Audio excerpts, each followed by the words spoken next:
we've been celebrating our 25th anniversary of independence. And gathered here at the Kallang Theatre are 1,800 guests who've taken part in or witnessed the numerous cultural performances, special TV programs, Orchard Road swings, National Day observance ceremonies, a grand National Day parade, and last night, the Jubilee Spectacular at the National Stadium. Mr. Lee Kuan Yew has been at the helm of the island city-state since self-rule in 1959 and independent Singapore since 1965, will deliver his final National Day rally speech as Prime Minister of Singapore.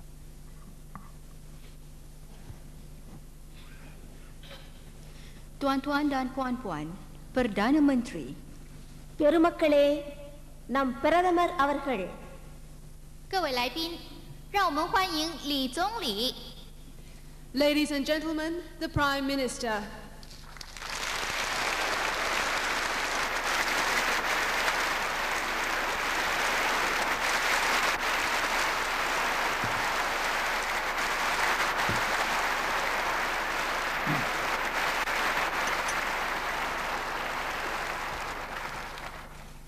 Saudara-saudara setanah air, semasa saya membuat ucapan Hari Kebangsaan, saya rasa bangga kerana saya akan serahkan jawatan kepada Goh Chok Tong dalam keadaan yang baik. Ekonomi Singapura 新加坡的经济呢良好，社会和政治情况稳定，国际情势也相当不错。但是呢，礼拜四8月2号，伊拉克呢突然侵占了科威特，世界各国领袖都感到非常紧张。他们担心我们将面临很多危机，油价上涨，股市下跌。后来呢，联合国安全理事会通过议决案，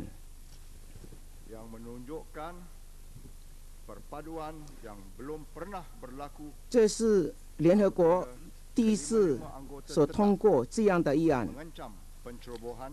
5个常任理事国团结一致，共同指责伊拉克的侵略行为，实行全面的贸易制裁。美国、英国都派兵到沙地阿拉伯，接着阿拉伯同盟。另外一项这个议决案通过，是由阿拉伯同盟通过的。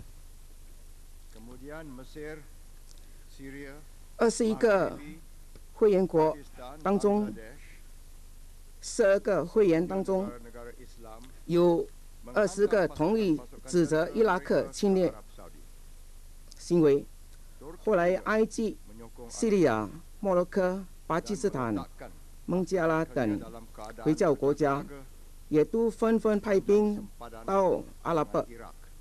土耳其也支持沙地阿拉伯，而且下令在土耳其和伊拉克边界的土耳其军进行戒备。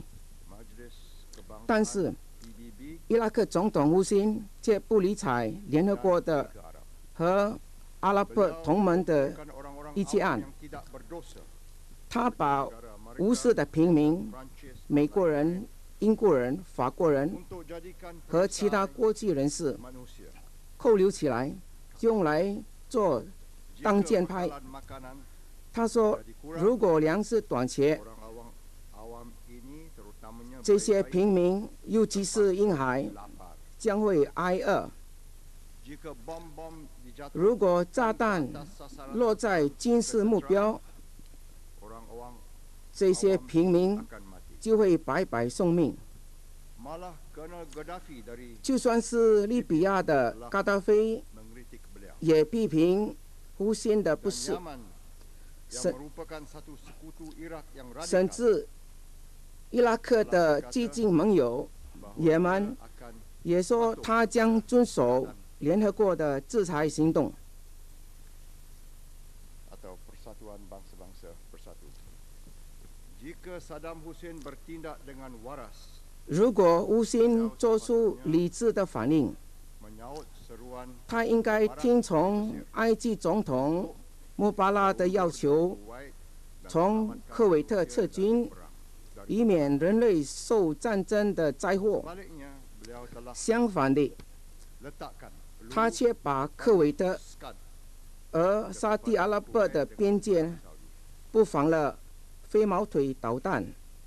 peluru berpandu ini 这些导弹 ke telaga-telaga 可以射到 di Dahran di Saudi Arabia. 沙地阿拉伯的 Jika 达兰油田。 minyak ini diserang, 如果这些油田击中，每天几百万桶的石油生产 buat beberapa 就要停顿好几年。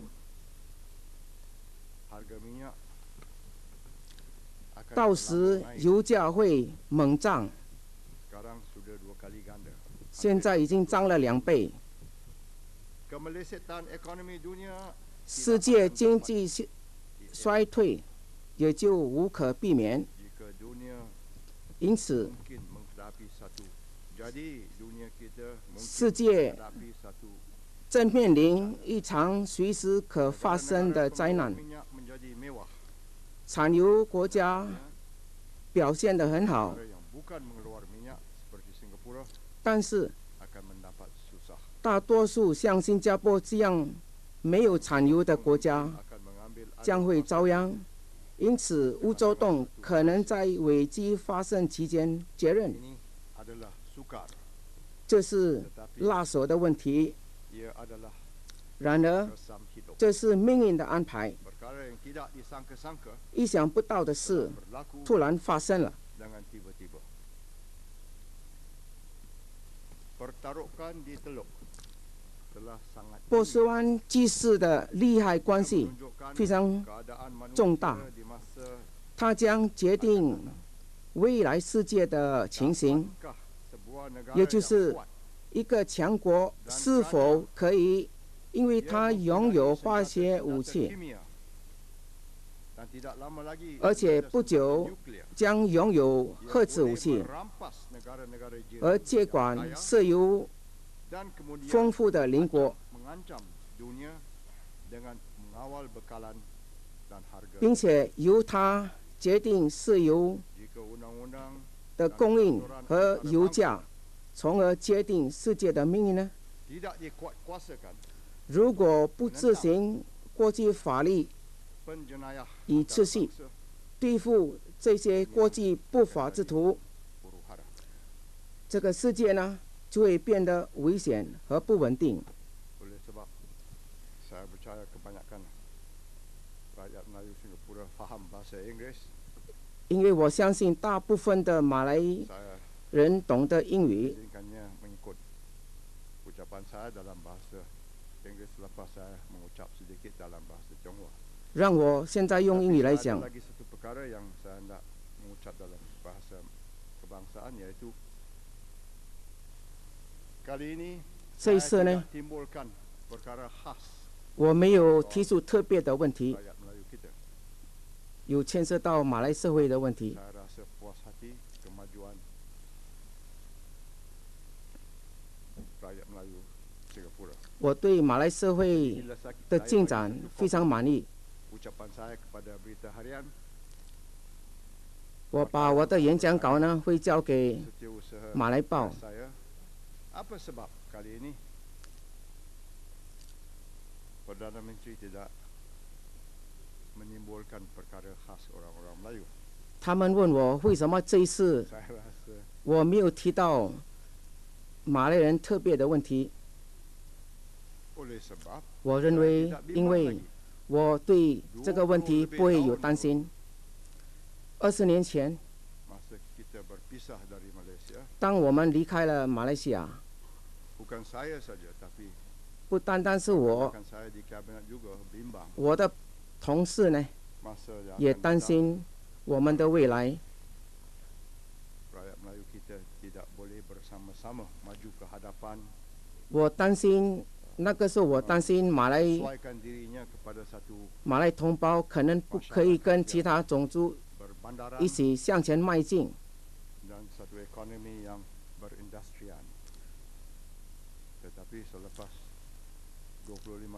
经过了25年，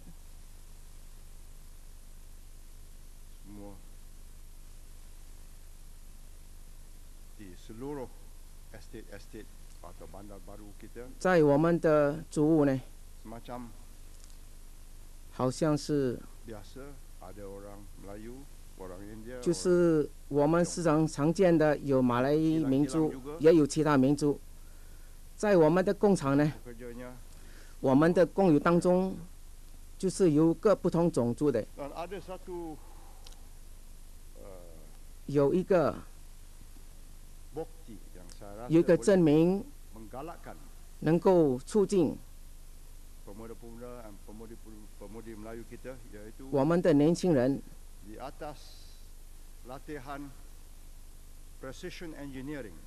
有关这个技术的训练。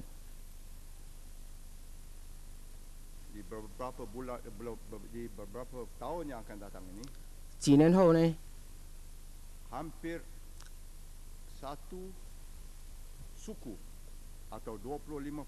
接近1/4，或者是25%，接受这方面的训练。他们都是年轻的马来青年，全新有15%，考到及格的呢，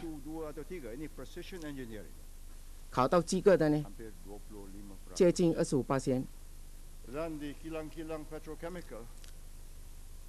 在石油工厂，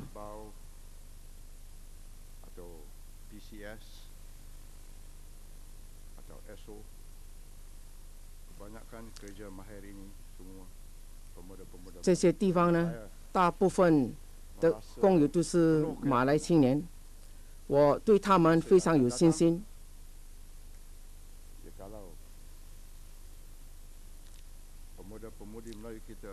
将来如果马来青年市场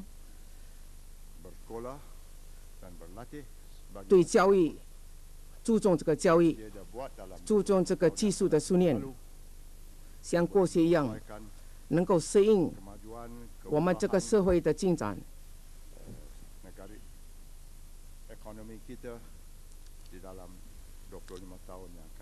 这样我们25年以后的经济就没有问题。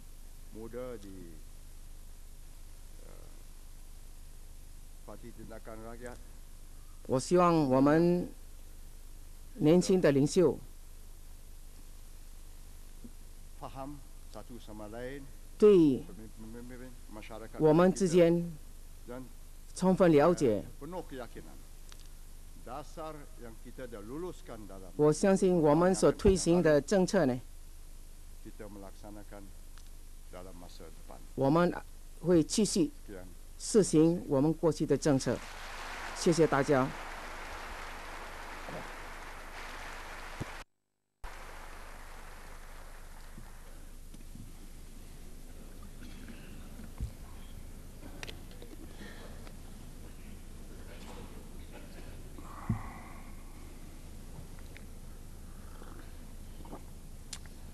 亲爱的同胞们，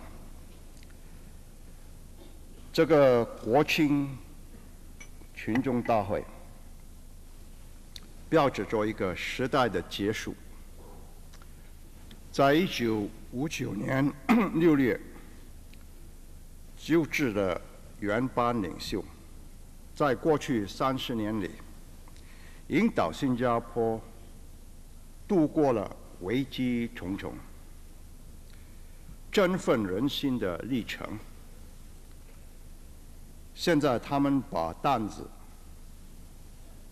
交给吴作栋和年轻的班子。老一辈的部长和国会议员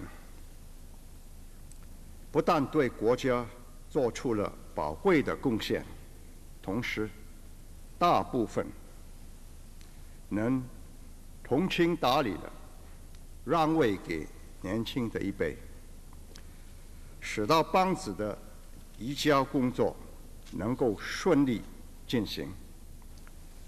因此，我要向他们表示衷心的感激。老一辈的领袖所能做的最后的贡献，就是把棒子交给一个能够继续把国家治理得好的年轻棒子。我们在人民的委托下行使职权，时刻都记住受委托的重任。我们对人民的责任感，是我们诚实和谨慎地实行我们的职权。在所有的新兴国家里，情形往往不是这样的。许多新兴国家的领袖把他们的权利看成是一个个人的特权，利用来使自己发财致富，看成是一个个人的特权，利用来使自己发财致富，提升和照顾自己的朋友，结果国家的基本结构削弱，就像一个房子柱子被白蚁吃掉了一样。无可避免的，领袖的掠夺腐败，治国无方，受苦的是老百姓。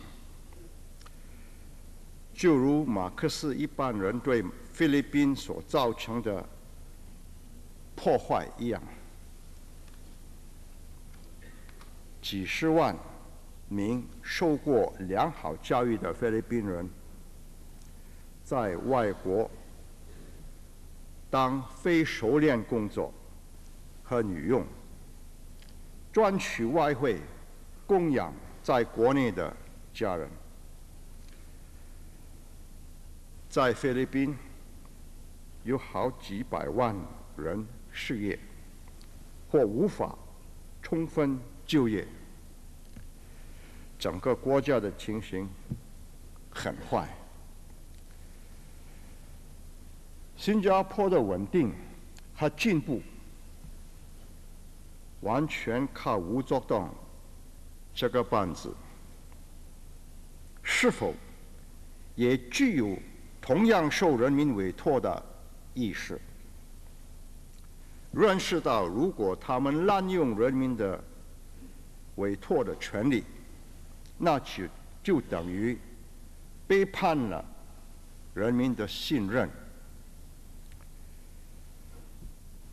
我们这群老一辈的人，在头脑还灵活，而且能够办事的时候，把政权移交给他们，我们就能确保我们的接班人可以信赖的。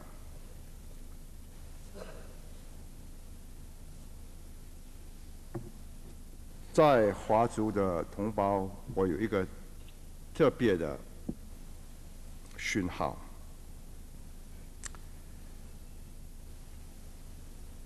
新加坡的前途跟我们人民的素质是分不开的。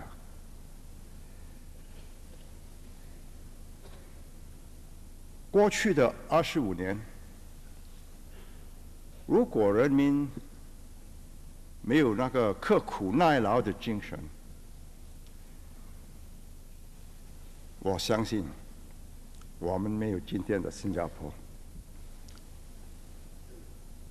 因为当时我们所面对的难题，不是容易克服的。那你当面对的一个危机，一群人一定要有信心，自己有一股力量应付所有的难题。那是一个文化的背景。如果要从新加坡的开始呢，25年前开始了，要建设一个新加坡的文化，我看这个是幻想的。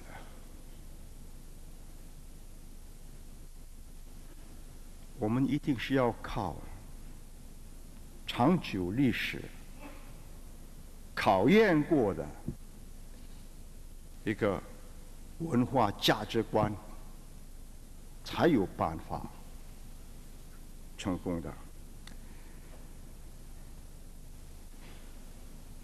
我们要看得清清楚楚哈，这个不是说我们跟中国人是一样的。很多人去访问中国的都会了解，他们的情形跟我们完全是不同了，他们的看法跟我们也不一样的。可是有一部分是他们看到我们跟他们讲话的时候，他都会了解这个是跟华族文化有关系的人，价值观是大同小异的。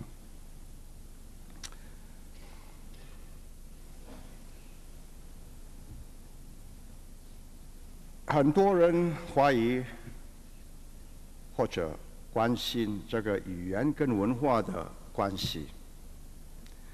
很多人以为，如果我们的语言变成第二种语言，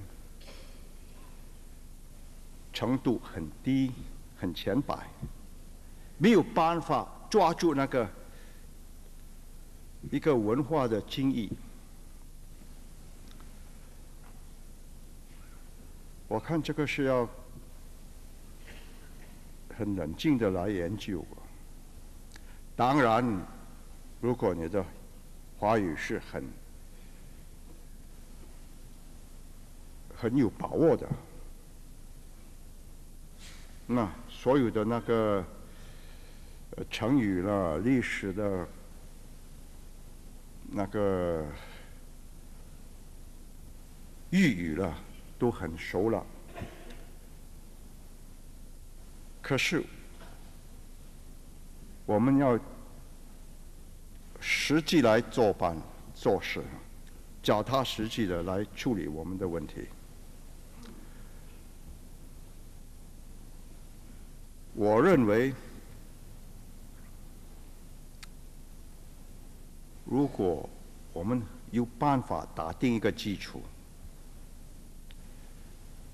语言方面，可是另外一方面呢，有教师能够移教灌输那个价值观，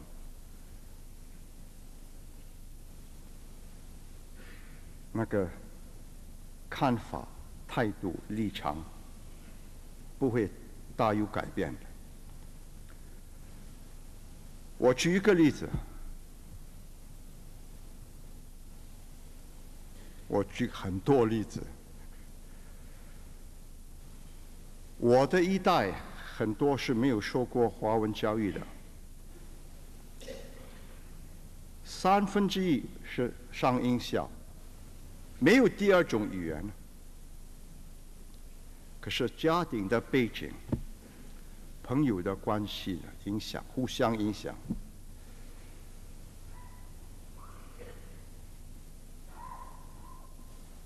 我不以为我有失去什么基本的华人的文化的价值。当然，长大以后看书，那欣赏那些成语了、俚语了，因为会了解啊，本来就是这个意思，也可以很漂亮的语言来表达那个很深刻的意义。可是我承认，现在情形不同了，不是没有三代同堂的家庭啊，每一个人有他的自己的屋子，父母上工，孩子照顾自己，上学回家看电视或者去看书或者玩耍。所以这个失去了一个重要的社会的影响力，祖父母的影响力。所以教育部现在有考虑，这个还没有决定的，这个要相当的时间要考虑才会执行。可能整天的小学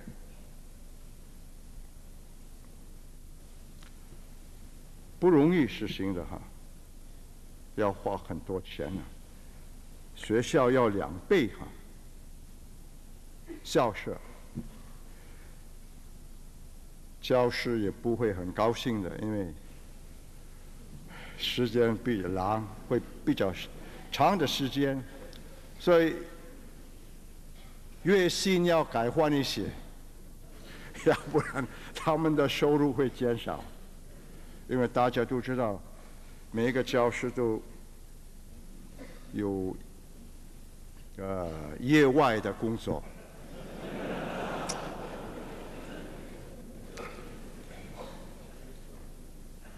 我认为这个是一个实际的办法。如果我有机会重复开始哈，到1965年。那个教育问题，今天的制度不会一样的。我一定保留那个华文小学，方便得多。因为那是最重要的年龄，6到12岁，着重价值观。英语成为第2语言。然后加上1年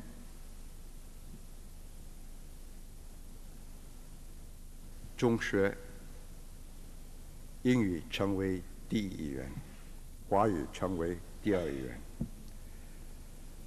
可是时间过去了，没有办法这样容易重新安排。可是我认为也有办法。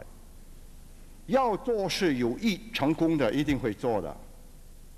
慢慢来，好像我们的是个核心小学，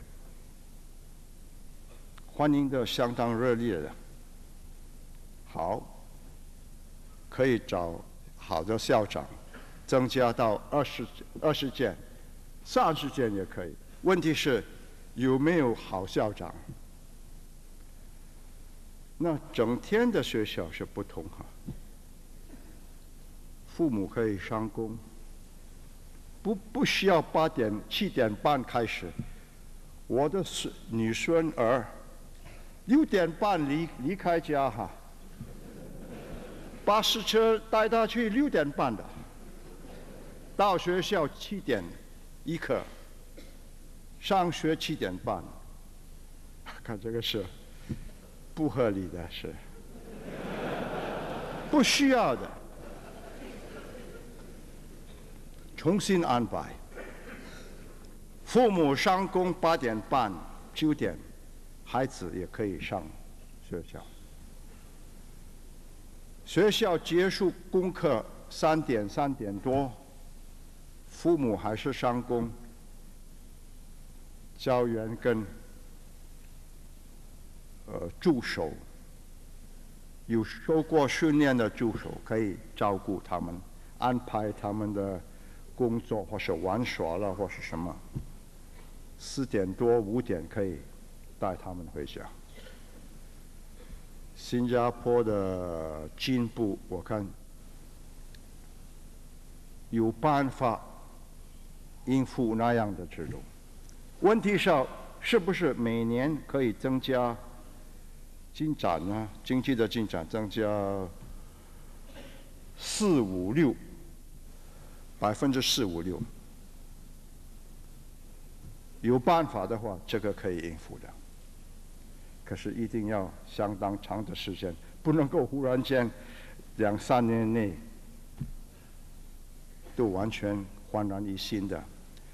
可是2、3年内可以实行一个试验，2、3个好的校长、好的学校，看看会不会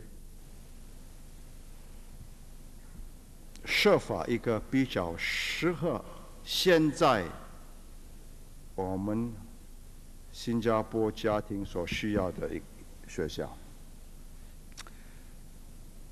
因为我认为这个文化的价值观是我们的基本力量。你失去了这个因素，你什么都没有办法做的。那因为华人都现在会听得懂英语，让我继续用英语来解说我们将来的问题。那最后我会总结我的演讲，用几分钟的话语。谢谢各位。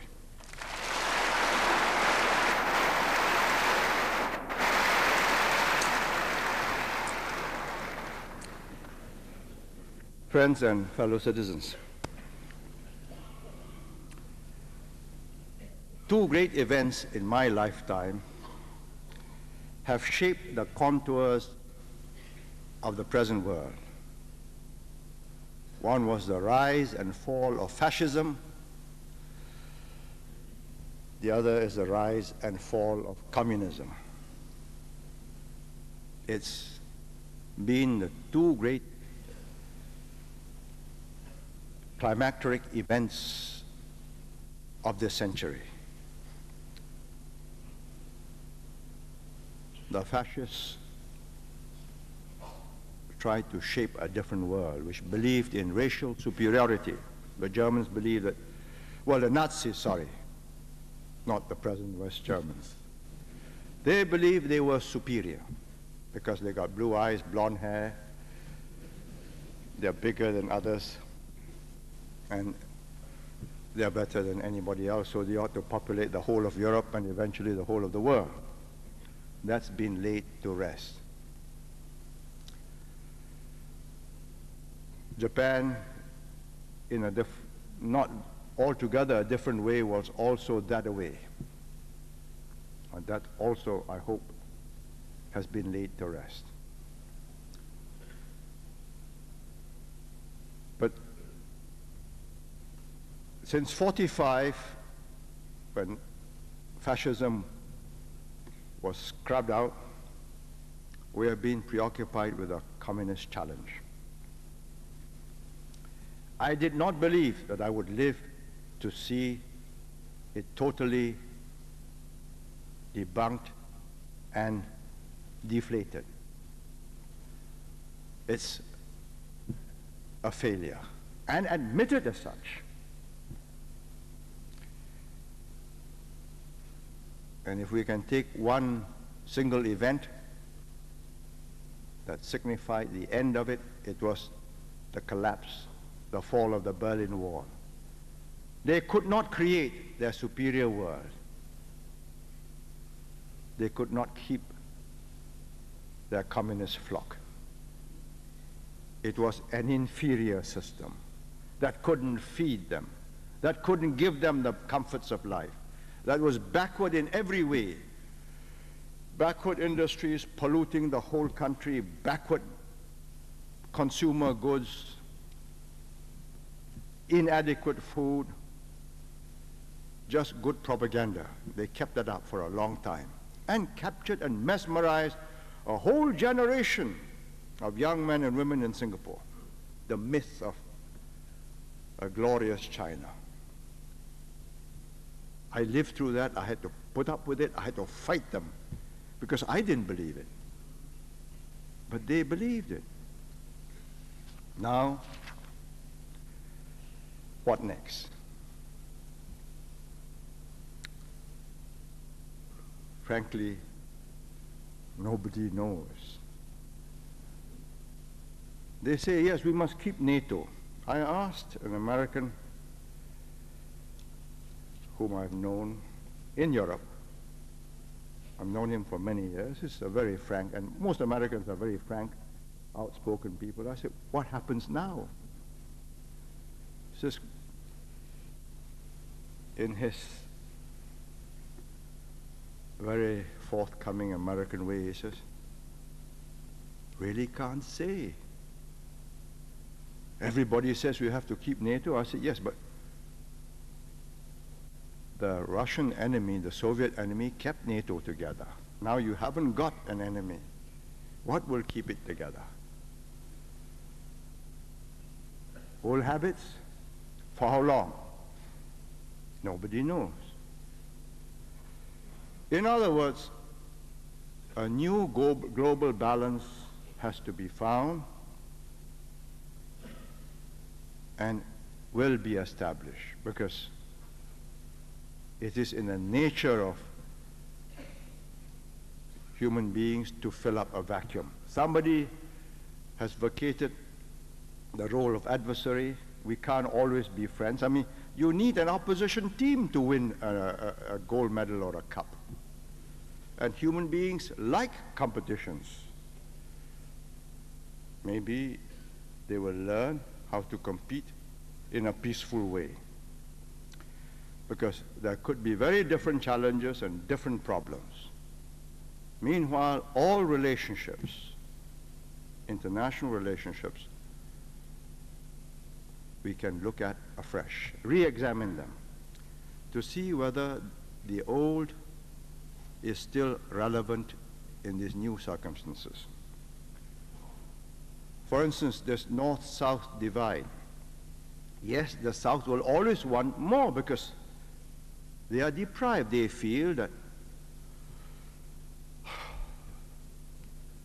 the Europeans and then the Americans and then the Japanese as industrial powers who made the leap into the new industrial high-tech society first, have shortchanged them, made use of them, exploited their resources, their labor, their markets.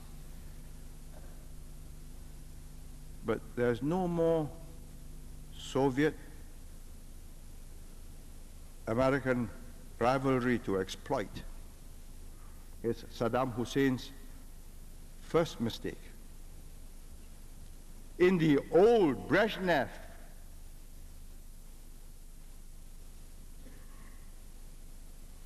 Reagan, or better still, Brezhnev-Nixon years, or Brezhnev-Ford years, there wouldn't have been a Security Council resolution. Automatically there would have been a veto. And even if they withdrew, because it might threaten a world war, it will be on terms and a lot of very difficult bargaining. So in that case, you withdraw from the West Bank. You know, I mean, it's the kind of bargain which Saddam Hussein must have learned from Khrushchev. He says, you want my missiles in Cuba to be removed, you take your missiles from Turkey out. The two are not related. One, the Turks are part of NATO. But says, never mind, one for one. Nearly led to a world confrontation. I don't know how this is going to be resolved, but I do know the way it is resolved is going to decide the kind of world we live in.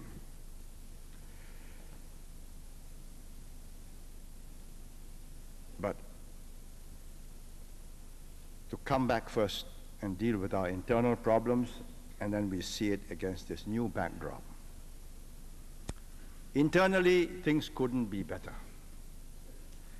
The Communist Party has signed an agreement to destroy their arms. Of course, our experts don't believe they destroyed every arm. They think there are hidden catches. Must be. It's common sense. But whether they can ever go back to them and raise another guerrilla army, that's very doubtful. Because the clarion call that stirred young men's blood no longer credible.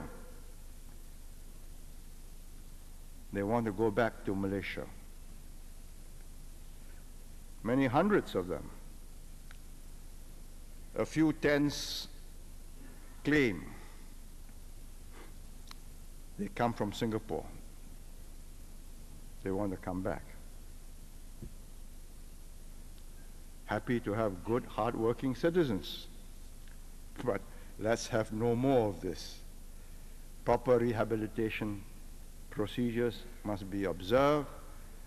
We do not want any more. One try is enough. They fail, that's it. And they, of course, commanded when they were at the height of the capacity to attract recruits. They commanded my respect, even awe.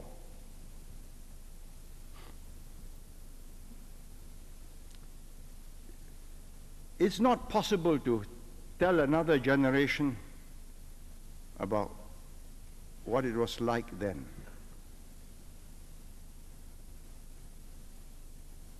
But I'll give this anecdote and you will remember that it left a very strong imprint on my generation.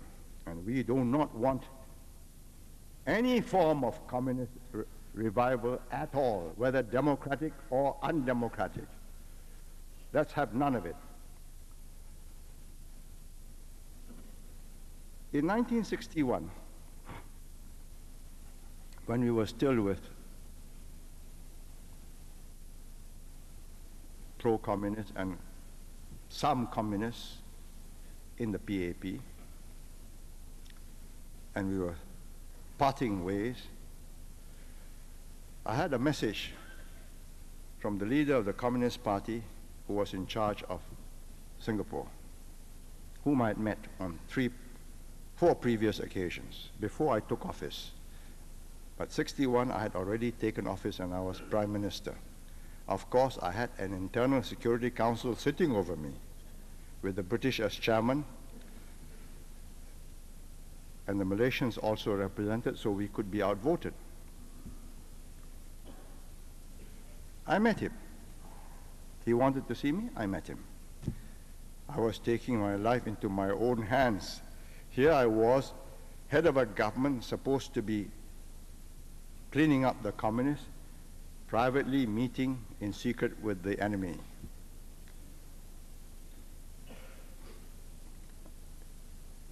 Could well have been arrested and detained, would have been quite an unpleasant business. He wanted us, or he wanted me to carry on. Don't break, don't quarrel. They will support us. We will ensure that we will abolish the Internal Security Act and the Internal Security Council. I thought to myself, now why does he think that I'm prepared to put my head and neck into his jaws? You see, we had a marvelous arrangement. The Singapore government is not going to arrest him, but the Internal Security Council will arrest him, and the Singapore government is outvoted. 3 British votes, 1 Malaysian vote, 3 Singapore votes. So it says abolish that. I laughed, I smiled, I said, well, the answer is no.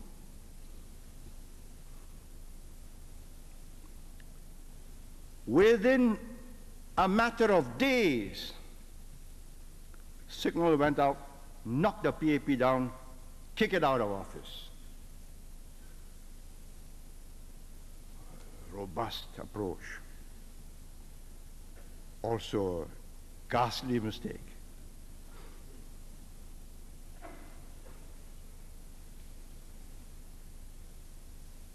If they had won, we would be impoverished and destroyed. But they didn't, and I see no reason why any communist should be given a second try, whether by democratic or by democratic plus undercover methods.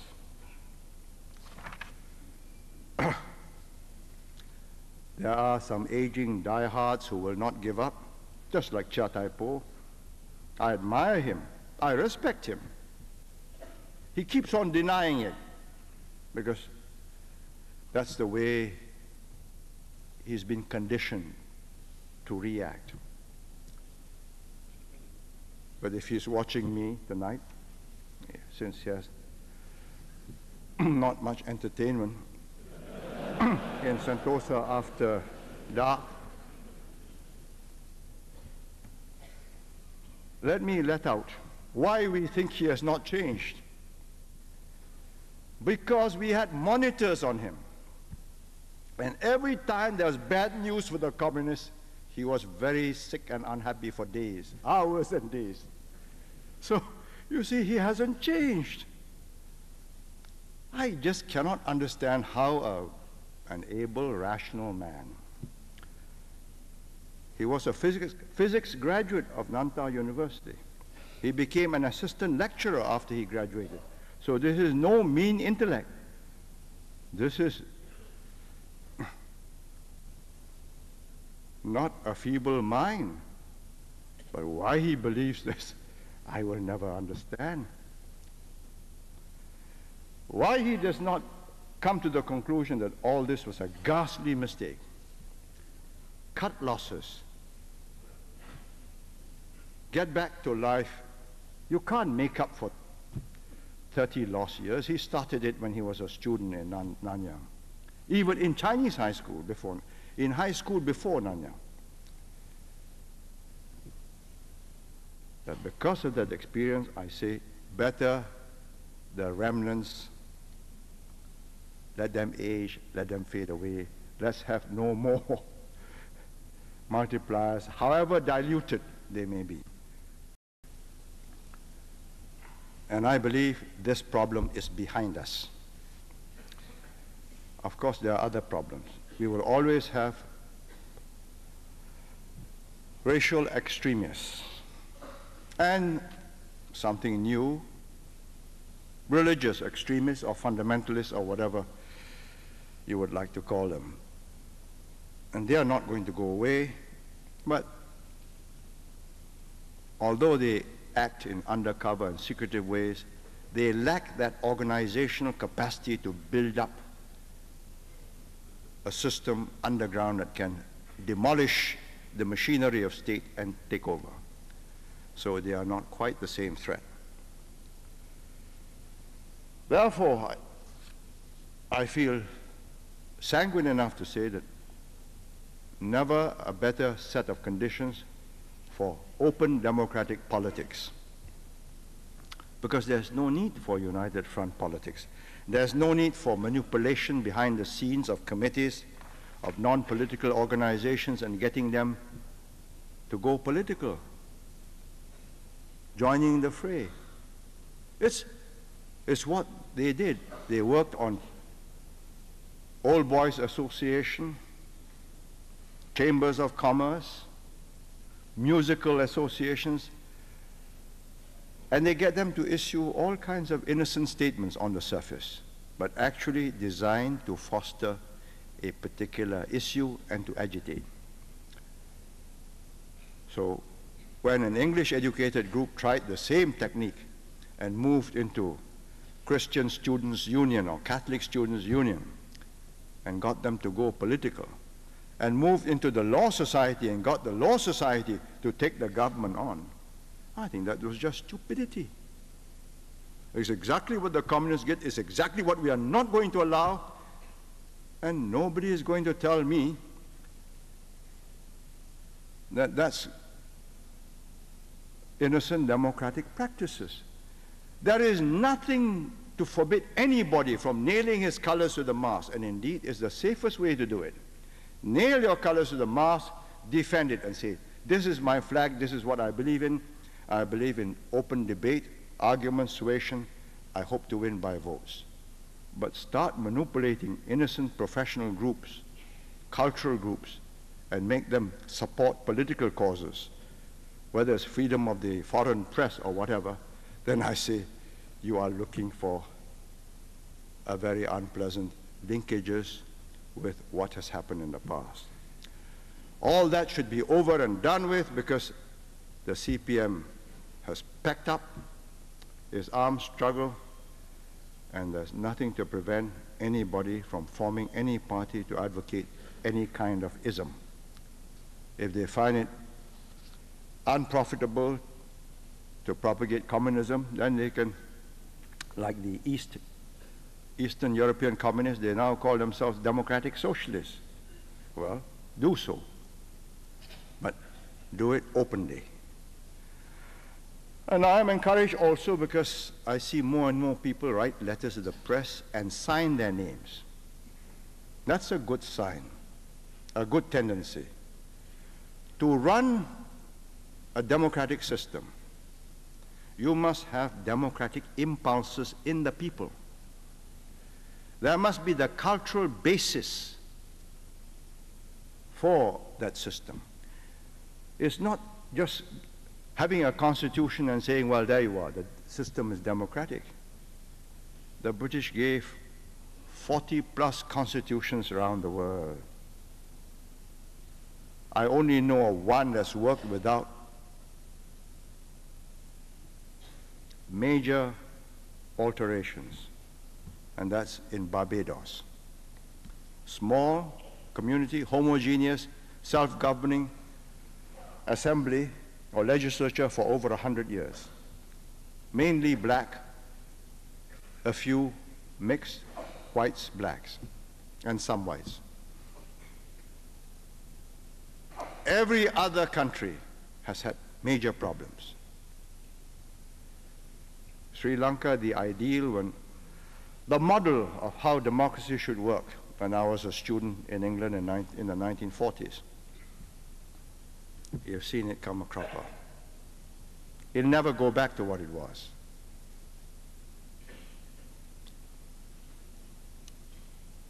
When Pakistan was going to hold elections after General Zia died in the air crash, I read an article by the professor of political science of London University called Ali Kaduri. And he wrote a half-page article in the Sunday Telegraph, which I circulated to my cabinet colleagues, why democracy will not work in Pakistan. Sunday Telegraph is the only newspaper that published that.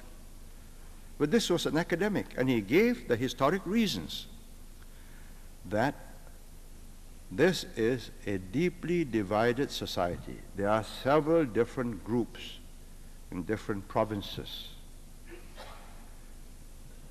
The fact that they are all Muslims doesn't mean that they are one nation. Furthermore, there is not a free, open society. It is a very hierarchical, almost feudal in their relationships between landlord and farmers, or peasant farmers, or peasant workers. Less than 2 years, I'm sorry to see it's come to grief. But I think in Singapore we stand a chance of making the one-man, one-vote system work with amendments, as we have done, like GRCs, three in one constituency with one minority to be included. We need that to make it work. And I believe with pragmatic adjustments, given these more favorable conditions, we can have more open debate. But do not allow, and I've told this to my younger colleagues, never let any underground group ever take roots again. Utter stupidity, because it's such a tremendous waste of resources in the special branch and then the ISD to go in underground with them and to ferret them out. And you can never clean them up, because if you clean them out totally, then you can't follow them into new branches. So you always clean up, but leave enough behind so that you are with them to go into the next channel. So I have often asked my ISD and special branch officers, I said, then there's no end to this story. So they said, well, that is so, sir.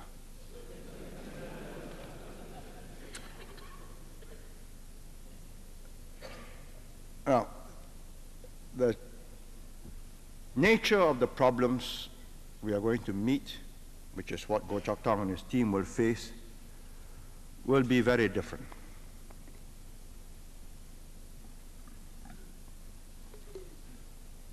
Because the situation is changing very radically,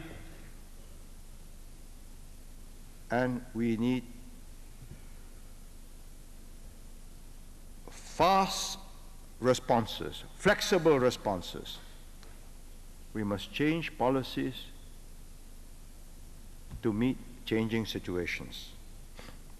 But changing policies does not always mean we change direction or objectives.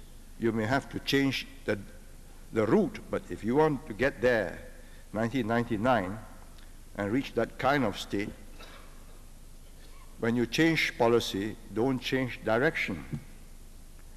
And they have not done so. It's like graduate mothers, you see. So giving them preference for their children in school became very unpopular and very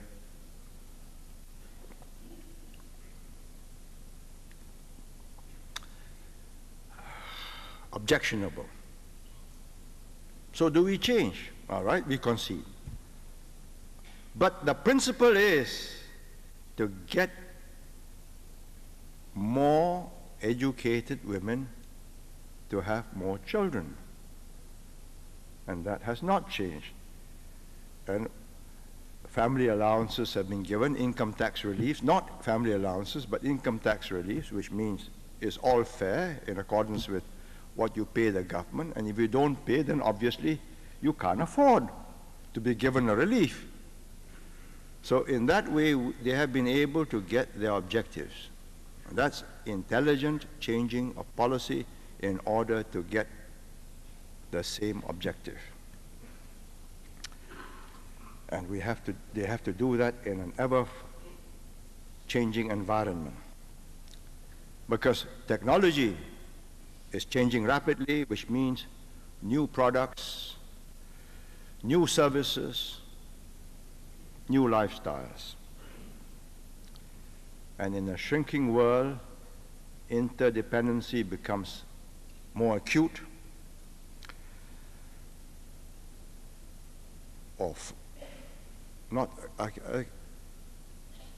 acute is perhaps the wrong adjective, because if the world gets nasty and protectionist, then it's acute, but if it gets cooperative, then it becomes much more favorable for everybody. It's a plus for trade, for technology and capital and people to move freely across boundaries, which means better tourism, but it also means global problems, more global problems, like AIDS. You can't stop it at any border. This immune syndrome, drugs,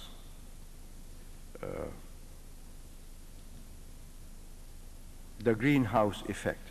These are all now global problems. We have to anticipate them, we have to adjust to them, we have to look at how we will fit into this new world. And specifically, if we look at our region, the prospects are promising. Thailand, Malaysia, Indonesia, they are going to take off. If they have not already taken off, I think Thailand and Malaysia are already taking off. Indonesia will take off quite quickly. They have adapted their policies. Japanese investments are moving in force. Americans are also moving in. We've got to persuade the Europeans to come in. In another 10 years, we will not get workers from Malaysia or Thailand. In another 15, even 15, 20 years, no more from Indonesia. We may have to go to Burma, Sri Lanka, because I don't think their problems are going to go away that easily. And so it will be a very different Southeast Asia, especially if the Indo-Chinese countries also, Vietnam, Cambodia, Laos, join the growth group. And with growth, mutual growth, there will be less frictions. And we can help it by encouraging cross-investments. You know, taking stakes in each other's economy. We should think of ways and means so that when we grow, they gain. It's like a linkage between SIA and Swiss Air and Delta Airlines. They took 5% stake in each other to show a commitment. You make a profit, I'm sharing in that profit. I make a profit, your assets and your dividends grow. Some schemes can be devised to bring this about.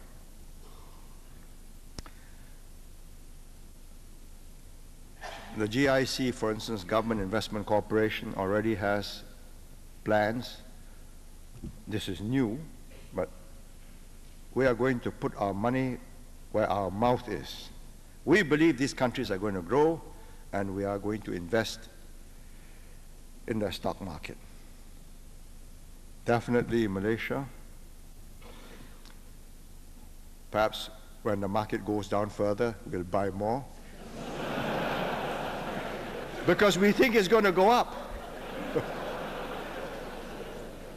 Eventually, when the crisis in the Gulf is over. Thailand, Indonesia. Now, with this climate of cooperation in ASEAN, especially between our two immediate neighbors, Malaysia and Indonesia, investor confidence will increase, and the rate of investments into all three will also increase. It's taken 25 years, but we have the beginnings of a sound relationship, good relations, with both Malaysia and Indonesia. Both Malaysia and Indonesia. It doesn't mean we are not going to have difficulties. It doesn't mean you're not going to read in the newspapers that somebody says that we are trying to fix their tourist trade.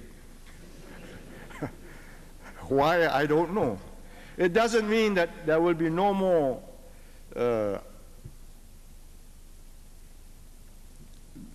amazing discoveries that SAF rations have been found in Gunung, what is it called?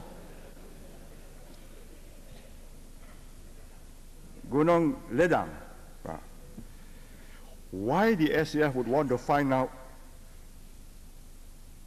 some secret machinery or telescope in Gunung Ledang, I would never know. I must ask them. Maybe there's some mysterious plant there.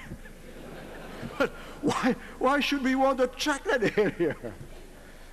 So, but we must get used to it. Well, I have got used to it. And there will be more. But of course, each time such a thing happens, I think whilst we don't take it seriously, some people may take it seriously. So I think we should come out with a proper statement. You know, we make the mistake of judging other people's reactions by our reactions, which is one of mirth and merriment. Because to me, it's what would SID, which is our external intelligence or the military intelligence, want to send trackers up Gunung Ledang for? Do we want to put up a periscope there? A radar station? What is it about? What military value is it? But of course, all this should be spelled out. Then temperatures, I hope, will come down. But all that said and done, at the top, and gradually I see Dato' Ahmad Rahmat saying there is understanding now from him, who has always had a somewhat critical approach to Singapore's activities on attitudes and policies. I say that's real progress, and I welcome that statement. But our good fortune has been that Dr. Mahathir, who is the Prime Minister and who decides policies, has the strength to override the hang-ups of his politicians and officials that arose out of separation. And that made possible this cooperation. Now, he gave me and he gave Singapore the permission which no other Prime Minister agreed to, that we can deal direct with any state government. That enabled us to establish lines direct to Johor, direct to Penang. Now, Goh Chok Tong hopes direct to Kuantan and Pahang, which is good. I tried direct to Kedah, Alustar, I went there, and I think that was a breakthrough decision that has made this cooperation possible. It also means when he supports this growth triangle, or at least he said President Suharto supports and he does not object. Now that's an important position, which means he is prepared to see Johor forge ahead of his own homestead in Kedah. Because once it is linked up with Singapore, it's going to go much faster. I welcome that statement. I know he drives a hard bargain, I can tell you from experience, but I also know he keeps them. And fortunately, I've been able to get on with him. That doesn't mean we didn't have some terrible fights when we were in Malaysia and over separation, but we've been able to put that behind us.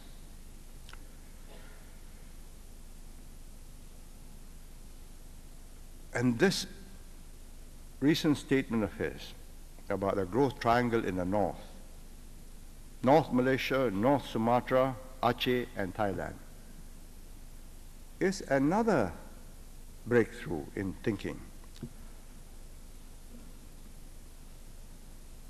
If I could simply put it like this, when Goh Chok Tong proposed this growth triangle, I had my doubts whether it will come off. Because each one meaning both Indonesia and Malaysia, wanted their outer regions to be linked and developed by the center, not plugged into Singapore. You know, 20, 30 years ago, before confrontation, 63, the Singapore dollar was the currency in the Riau Islands. When you go there, you don't exchange, you just trade in Singapore dollars. And of course, you know that in the old days, there was only one currency for Malaya and Singapore. It's interchangeable. There was reason of geography, of economics, of history in it, because these territories were part of the Riau Empire, the Sultanate. The Sultan was in Riau. The capital, one of the capitals was called Lingga, Riau Lingga, and that Sultan had a Temanggung in Johor. And of course, they also owned Singapore. And Raffles, Mak Fakwa, who came here 1 month before Raffles in 1819 in January, produced the Temanggung, and he signed over Singapore to Raffles. So we are really going back into history where this was one unit, one economic unit because of geography and the economics of the region. Similarly too, when I was in Alostar last year, I went to see some of the excavations. They found Indian artifacts from India, from China, porcelain, and that was the center of a great trading hub. It was the hub of a trading region that covered the whole of that part of the peninsula, which must have included southern Thailand and across the straits to Aceh. What happened was, once the Europeans came and divided the political frontiers, each wanted the economy of that outer region linked up to the center. So Jakarta wants Riau linked up to Jakarta. Result, Riau's progress slowed. Similarly, southern Thailand linked up to Bangkok. Now, if they could cross over, ignore these boundaries, you re-establish the old patterns of trade. It's like what's happening in Eastern Europe. Eastern Europe used to be a great trading area for the Germans, or with the Germans as the center. Hungary, Czechoslovakia, Poland. Then Stalin drew the line and said, right, you will all be part of Comecon.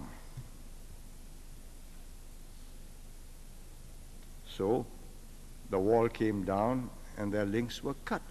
Result, they are terribly poor now, including the East Germans. The wall has come down, the old patterns will be reformed. And given time, they will revive and recover and prosper.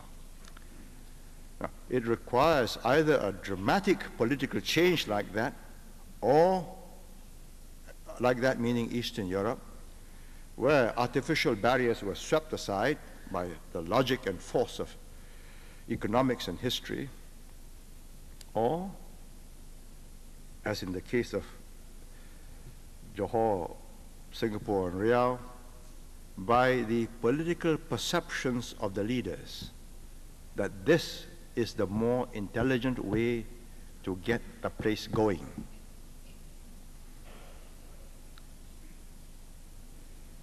Now,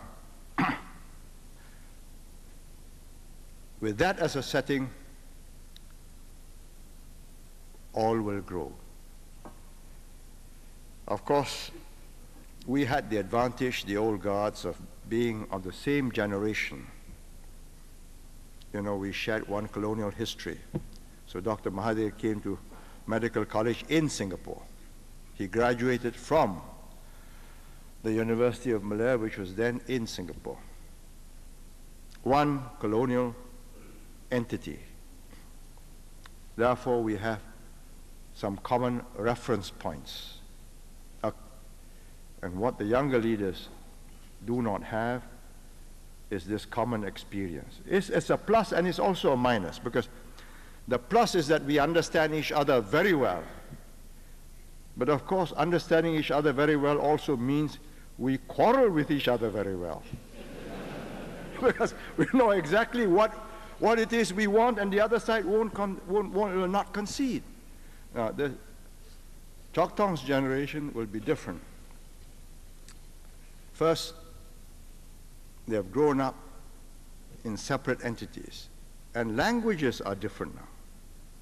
When I was a young man, when I was a young boy, Malay was the lingua franca of Singapore. It's Bazar Malay.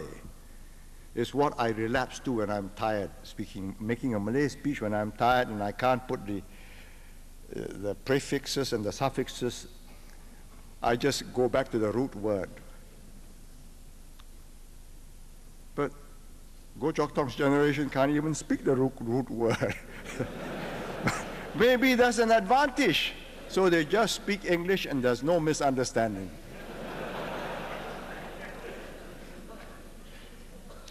But I think I've told you, make use of the time that Dr. Mahathir will give Singapore to broaden and deepen these ties, build up a relationship which is naturally cooperative. Both sides gain from it. Just talking cooperation without tangible benefits in dollars and cents, either in increasing tourism or increasing investments, increasing trade, does not help. Better still, give them investments in Singapore so that when Singapore develops, property prices go up, they gain. Find some such nexus and reach out to the next generation leaders. I'm sanguine about Malaysia because they have had 3 leadership changes, from the Tunku to Razak, to Tun Hussein on to Dr. Mahathir. So the next one will be a 4th change.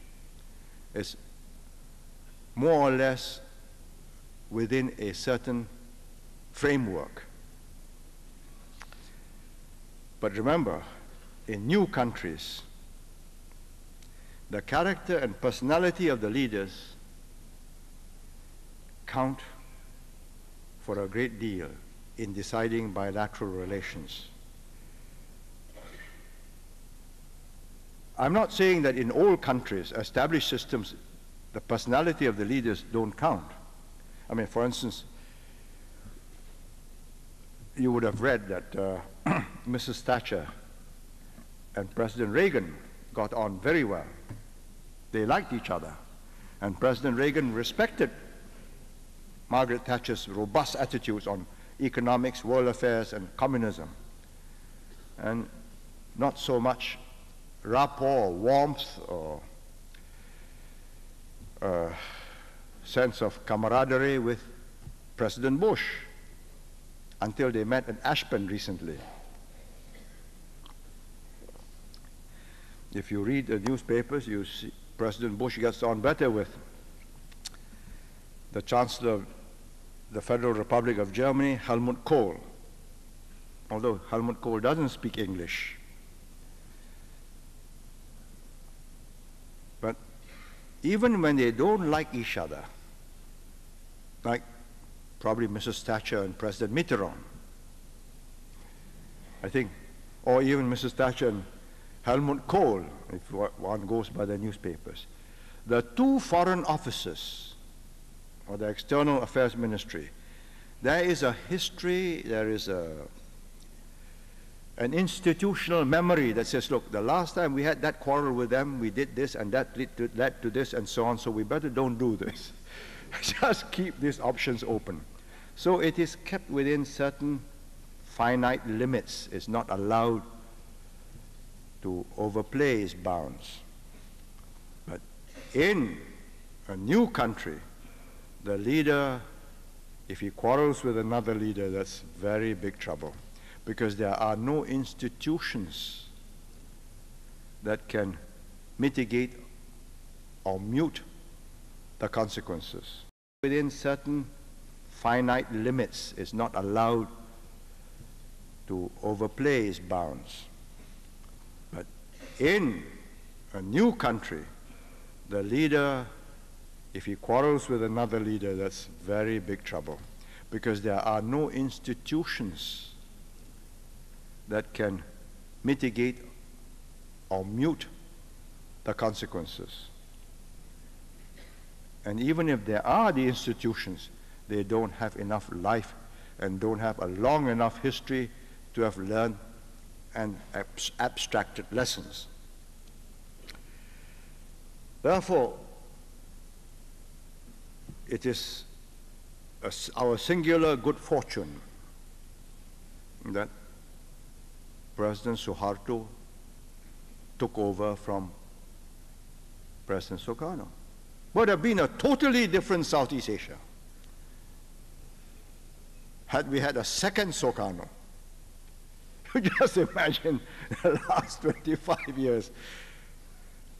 To the younger generation, when you say Sukarno, they say, oh, so what? Well, I say, a terrific orator. How do I know?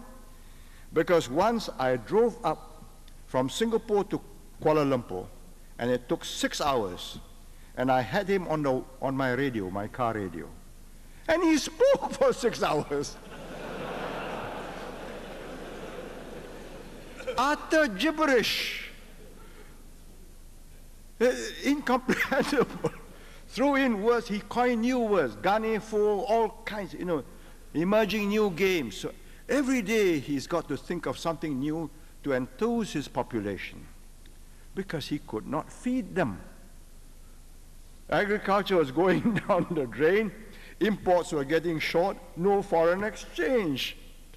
But he had good speeches, and it fired off tremendous enthusiasm.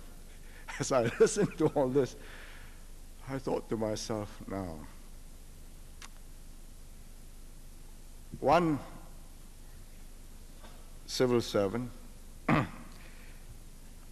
our civil servant, summed it up accurately for me. When Sukarno started Konfrontasi, you see, he needed an issue to galvanize his people, and so that otherwise they'll go for their own government, because they haven't got enough food, no jobs, no houses, no roads, repairs, and so on. So he wanted to get Dutch New Guinea, which is now called West Irian. It's part of one empire. Then after several years of agitation, he got it. But see, the Americans weren't wise people. Their institutional memory is not so long. They thought that, well, we solved the problem. But the problem was he needs a problem. So immediately he mounted Konfrontasi against Malaysia, because otherwise, what will hold the country together? Right? As Sim Kibun said to me, he ran out of pep pills, you see. So every time when you're short, you're hungry, he says, here, you have a pep pill. So they take a pep pill, they get excited, they feel happy. Great. Press on. But he ran out of pep pills, so collapse. Now, we did not believe it at first. But so, as a General Suharto watched all this and decided it was wrong, that Indonesia had all these resources that can be developed. And however run down the infrastructure, it can be repaired, and it can be got going. And he has concentrated on this, brought in experts, got his own educated Indonesians with good training abroad into very strong positions. Any one of their top ministers, or any one of their top 4 or 5 in any ministry, are all men of very considerable learning and scholarship and an understanding of the modern world. But whether, of course, they can implement it and implement it as swiftly as they would like to, that's another matter, because then they run into roadblocks, which they have not completely eliminated. But there is full comprehension of how the modern world economy works and how Indonesia can be brought into this modern economy. I think that changed the history of Southeast Asia. One man, his attitude, his approach, his philosophy of development. He wasn't interested in building an empire. So I did not understand him at first, because when we first met, he explained to me Panchashila. So the first few times I listened to him on Panchashila, I thought, well, this is another one of this Ganefo, you know. But it wasn't. He was serious. That it has to do with belief in God, democracy, justice, and amongst other things, development. And that's what he wanted. And because of that, ASEAN has prospered. You look at the other Asian grouping, SAARC, S-A-A-R-C, South Asian Association of Regional Conference. India, Pakistan, Bangladesh, Sri Lanka, Nepal,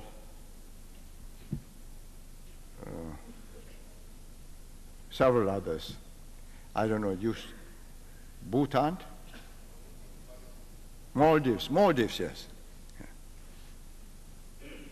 This year, India and Pakistan very nearly went to war.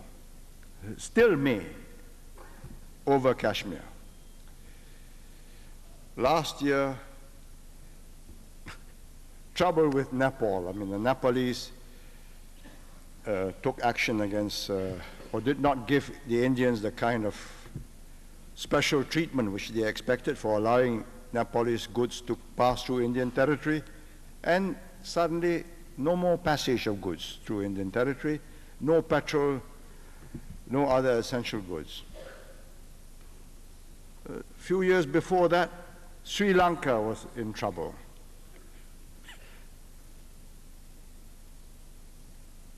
It could have been our fate. So it is a matter of supreme importance to us how the succession in Indonesia takes place. Because when President Suharto steps down, it will be only the second time that Indonesia has changed presidents. They've had only 2 presidents, Sukarno and Suharto. And the last time, 25 years ago, again, a younger generation has no such memories. There was a bloody attempted coup in which 6 Indonesian generals were murdered or assassinated, and there was a bloodbath in which many, many thousands died. And Indonesia was saved from going communist by the intervention of what they call Kostrad, a strategic brigade. And the general in charge of Kostrad was one called General Suharto. So the next year, 1966, he became president when President Sukarno resigned. Now, it is important, after all these 25 years of building up the economy and building up the institutions in Indonesia, the institutions of state, that the succession to the president in Indonesia is in accordance with the Constitution. And it is a constitutional succession. Otherwise, the great advances made in this 25 years may well be thrown away. And it is one of the toughest jobs, one of the toughest leadership jobs in the world. They have 13,000 different islands, big islands. Communications, because they were islands, they had developed separately. And it is only now, after 1949, 45 till now, just 45 years of Bahasa, that the younger generation can understand one language. And to achieve that, the Javanese, who have the most superior language, gave up their own language and took up Bahasa as the national language. Now, we must hope that President Suharto's successor will uphold Indonesia's well-established and institutionalized policies based on Pancasila, which is not a slogan, as I have told you. I thought at first it was a slogan. I was wrong. And Pancasila, the attitudes that go with it, has been good for cooperation in ASEAN. I am encouraged because I see the younger generation leaders on both sides get on very well. And there are no hang-ups over confrontation. I think the ties will grow wider and stronger because there will be more investments, there will be cooperation between our PSA, and there are many harbors. They have come to ask PSA to give some technical help to get their harbors going, their ports. There are some 40 over ports, and they want to upgrade them. And they say, quite frankly, we want a link with PSA, because that way, faster export for their products. Then there'll be cooperation in gas, in water, and of course, increasing cooperation in defense, joint training exercises.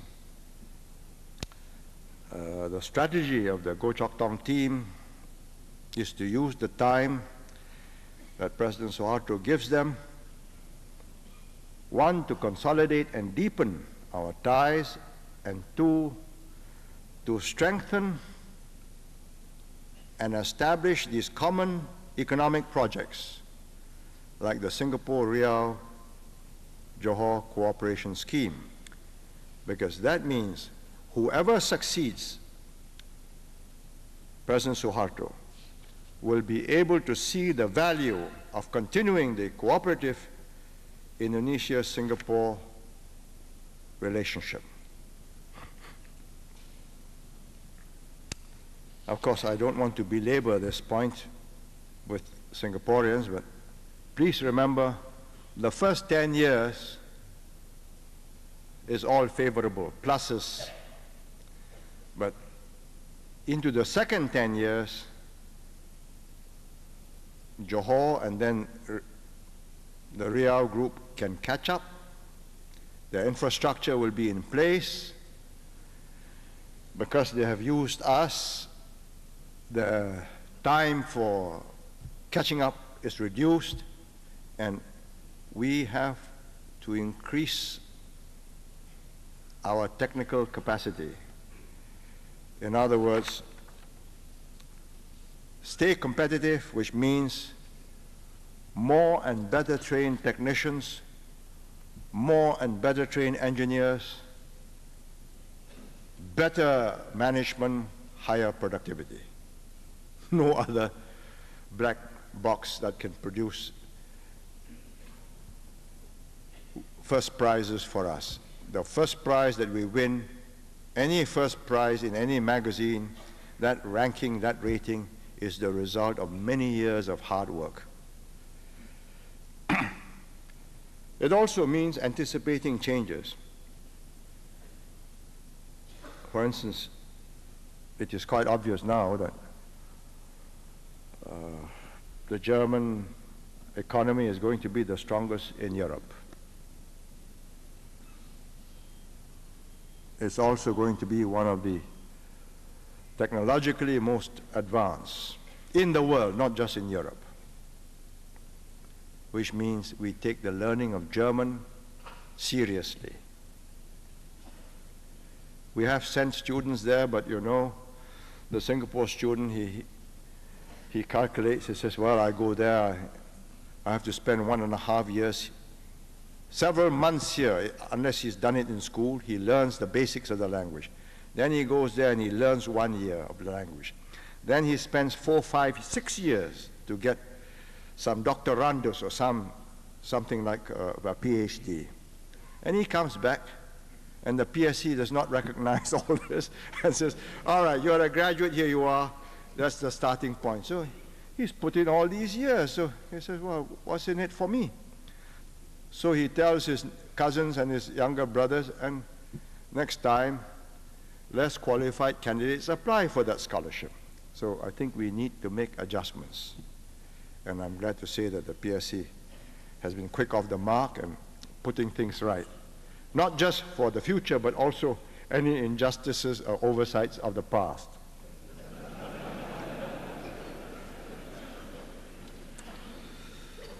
It also means we send good students to Japan, which fortunately we've been able to do. But then these were Chinese educated students with command of the Chinese language. But now we are all CL2 students. So again, the problem will mount. And we got to give due recognition to the years they spend there and the different system. We are all CL2 students. So again, the problem will mount. And we got to give due recognition to the years they spend there and the different system. It also means that we continue to send good students to France, because the French language will be the language of a majority of the countries in the EEC. It is the major language in the EEC, in the community. And although German may, after a while, become as dominant, I think there will be more French speakers in the community, and the bureaucracy in Brussels handles French and then English. Which means, of course, adjustments have to be made in schools. We have to encourage them from Sec 1 to take on a third language. And perhaps in Pre-U 1 and Pre-U 2, we have to allow them to do just one language and get them to finish their CL by O-levels. Otherwise, they can't cope. Now, the moment you start saying that, the Chinese press comes out with a long editorial tomorrow, so there you are again. But these are problems we have to solve. If we don't solve them, we are going to cripple ourselves. Now, next obvious change is in the schools. We have had 6 schools in the secondary schools go independent. I think more will follow because people will see it's successful. Next stage, primary schools. And it is, in fact, more important than secondary schools. But it's going to be very costly to have single session schools for all primary school students. You just think of the number of buildings we must put up. It will take a very long time. But we start off with a few pilot projects. The advantages are obvious. Full day to meet the needs of parents. So they don't have to start so early just before parents go to school, they drop their children. The school may finish at 3, 3:30, but if it is an independent school, principals can make arrangements, teachers will be compensated, will stay on, and will have trained help to look after the students, not to teach them. Maybe some will get supplementary lessons or remedial classes, but maybe you just supervise their play until 5 o'clock or 5:30, as the case may be, which means you pay in accordance with the number of hours you want your child to be looked after. That may be better than leaving them at home watching television and an unsupervised maid to impart culture or values. I am quite alarmed at it, because when my grandchildren come and see me, they give me jingles. I don't know what those jingles are, so I ask the mother or the father, say, oh, that's that particular advertisement, they are selling this. Which means that he's been doing nothing but hearing that jingle over and over again, because the maid wants time to attend to her problems and her work. So switch the television on, and that's how the advertisers get the parents to buy what they've been advertising when the parents are at work. It's particularly important because of the structure of our homes. The 3-generation family now is the exception. There are no more grandparents. When I grew up in a big family home. There were grandparents, uncles, aunts, cousins in a big rambling house. And you impart values to each other. And the older generation imparts right and wrong by saying, don't do that, and either encouragement or punishment. But maids can't punish, and if they punish, they may get the sack. So I think a full-day primary school, independent, payment in accordance with the number of hours you want your child left in school, is a pilot project we should embark on if we can find the principals with the enthusiasm and the resourcefulness. And I believe it will meet a real need. We may have to start off with a very few schools to make sure that all the difficulties are ironed out before we multiply them.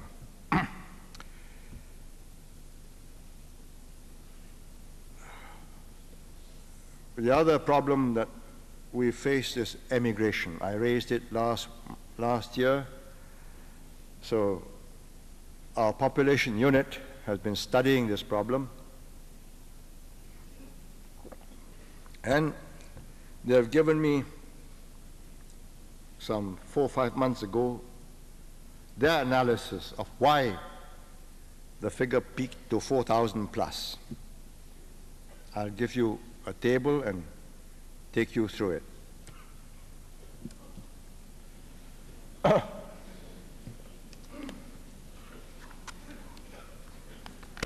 This will show you our population trend from 86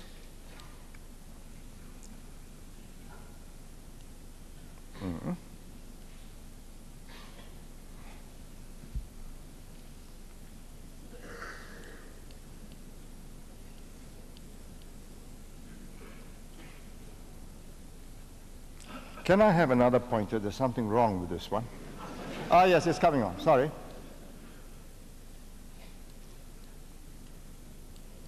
Is there another pointer? Something wrong with the battery, I think.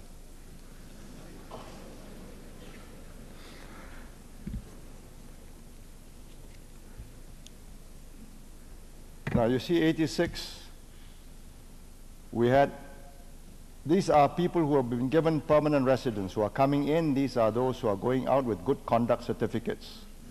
We had a net loss of 70, 87, we had a net loss of 2,005. 88 was the biggest one. We had a net loss of 2009.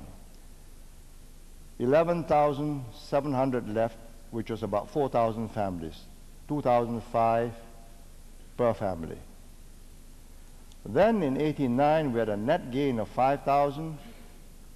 And for this year, just first 6 months, 11,000 came in, 2,008 went out. 2,008 is 1,001 times 2.5, and we have a net gain. So over that period, there was a net gain of 8,005. Now that doesn't mean that, it's all's well, but why did they leave in that large numbers in 88?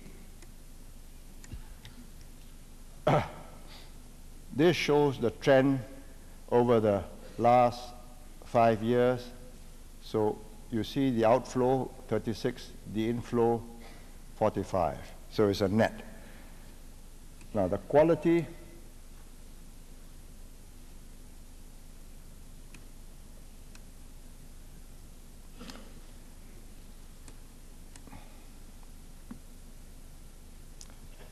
this chart explains why they left. The top one shows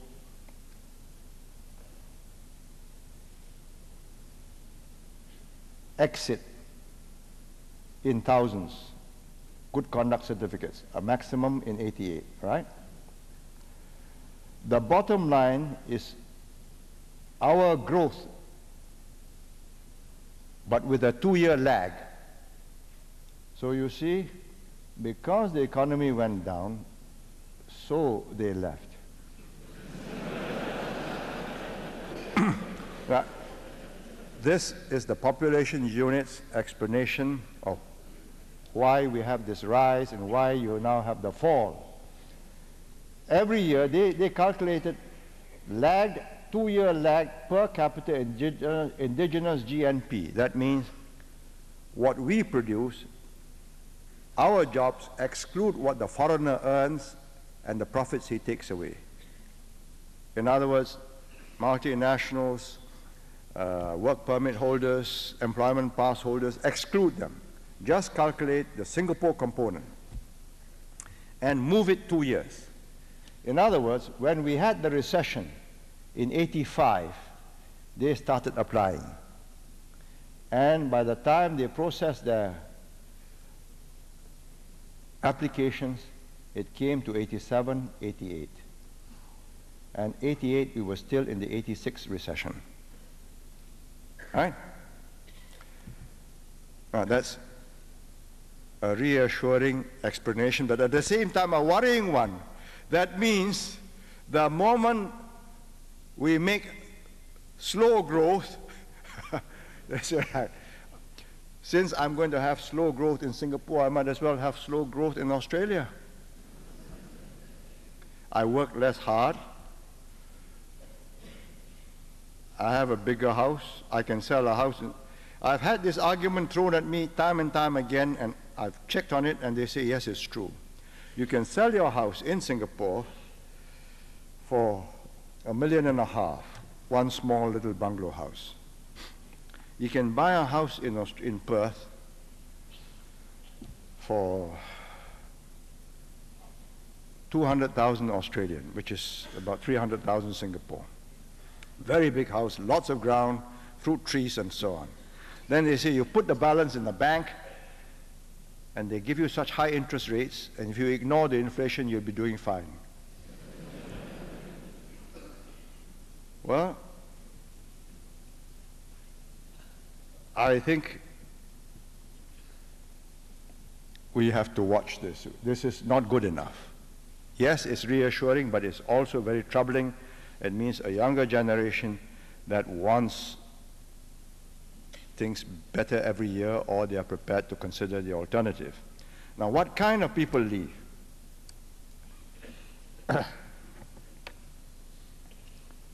Watch this. Primary or less, we had so many come in, 12,000. You know, these are the work permit holders who trouble all our MPs. So the MP says, get him in, let them get married to our constituents. Well, then you get 12,000 primary school and less. You see, and only 900 leave. So we are now better off by 11,000 primary school. So you see the exchange, I mean, there you go. Secondary school, we got a slight better input than the output. We lost 3,004, we gained 3,009. Post-secondary, we gained 1,009, we lost 1,002. Tertiary, which means polytechnic, university, we gained 9,7, we lost 2,6. So, not too bad if we have less of this and more of this. So, to the MPs, I say, press your case for your constituents very hard, but please remember, do you want more one-roomers as your voters the next time? If you don't, try and press for this group who will be in HUDC or private housing, or this group too, HUDC or executive. Now, I want you to look at another table which is quite interesting. So many leave, right? But you see how many renounce? Very few renounce. So they have been keeping their Singapore citizenship. Okay? We've been granting new citizenships. Now, we know more than that is left. But they've been keeping their Singapore passports. Well, that tells us something, see? It's like the 4 women that Giorgio met at Istanbul. Singaporeans married to foreigners. And they have decided whether or not the husband's country gives them a passport or no, they better hang on to the Singapore passport. What they want, of course, is a Singapore passport for their children too, in case they are divorced, and then there's a big problem because your child will go on one passport and they will have another passport. Now that's more complicated. And we have to solve this. We can't leave it as things are, because I'll come to the figures later on. The number of our own graduates marrying graduates is stagnating. It was going up by 4% each year. Now it's regressed this year. I think we've got to deliver another shock. And I have figures which will shock them, but it'll shock a lot of other people too. Our graduates, women, are marrying mostly Caucasians or whites. Highly qualified professionals whom they have met either here or abroad. Now this is a different kind of a family. I think we should change the rules, and Giorgio has been, I think Goh Chok Tong has asked Giorgio to chair a committee, see what changes are necessary, and I believe we cannot leave it as it is. We are going to lose a trained woman graduate, and we also lose the husband who's going to be a plus. And many of them would like to come and work here. See what changes are necessary, and I believe we cannot leave it as it is. We are going to lose a trained woman graduate, and we also lose the husband who's going to be a plus. And many of them would like to come and work here. So if they are highly trained, I say, give them the PR. After 2-3 years, they can adjust, they want to take citizenship, let them. Then the children will become citizens. Then even if they are divorced, the wife can stay with their children in Singapore. Because the Singapore woman is not so stupid. She knows that white men marry you freely, they also divorce you freely.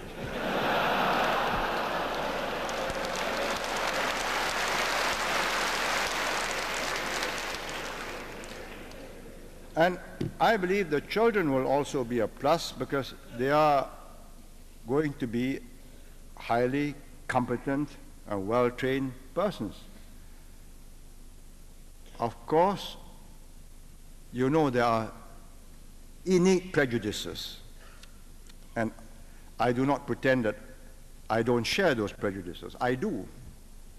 I mean, if one of my sons had come back and says, oh, I've got a young lady whom I've met in America, and my first question is, what color is she?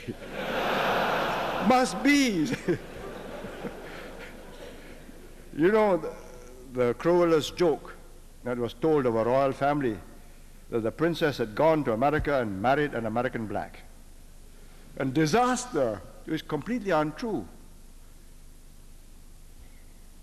But even an American white was still considered a blow to the royal family. Far better if they had married within the tribe, so to speak. Now, this being so, one way to solve the problem for their children is to hyphenate the names. This is regularly done in many countries. You see there, you know,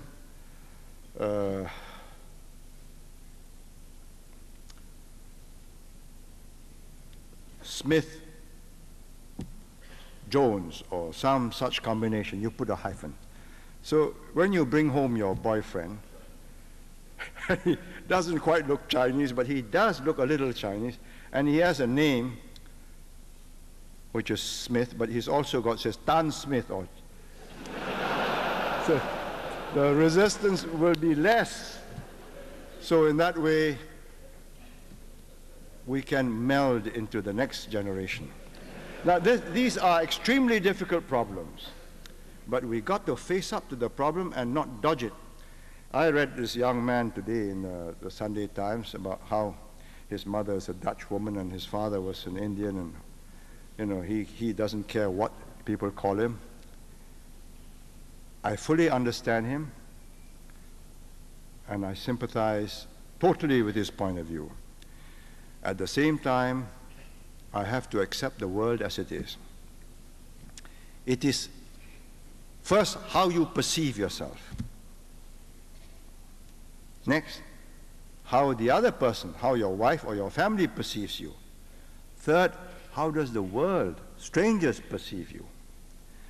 And we have to keep these denominations, because when you deal with them in block, in numbers, in the army or any other place, you got to know what food, what allocation, and so on. It is necessary. So, whilst gradually we'll all become Chinese Singaporeans, with the emphasis on Singaporeans, I fully agree with the young man. I coined the word Singaporean first. I used it from about the 1970s to establish the point that we can become one distinct identity. But we are not going to be a homogenized identity. There is no such thing as I'm just a Singaporean. There is no such thing as I'm just an American. You're either a black American or a white American or a Hispanic American or an Asian American. And if you do not accept that, then you are deceiving yourself and you're in for a lot of unpleasantness. I used to phone up for accommodation when I was a student in England. You know, my name is Lee, also spelled the English way, L-E-E. And I used to, when I was in England, I spoke English like the English do. And the receptionist or the landlady can't tell the difference. So I make quite sure after my first experience, look, I am Chinese, you know. I gave her a way to say, I have no accommodation, or I'm sorry, we don't take Asians. Saves a lot of trouble. That's just to live and lodge in a room. What more to marry my daughter? So you see, let's not deceive ourselves. I think these things are important, and this is one way of solving it. But as I told Chatong, look, this is your problem by the time these children grow up, I won't be here. So, but they will grow up, they will have children. If you let them in, there'll be large numbers of them.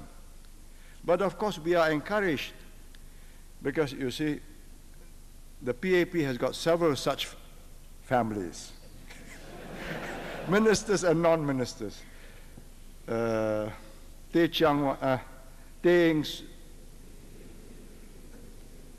Eng Soon, Ma Bao Tan, Wan Soon Bee, Lim Chiong.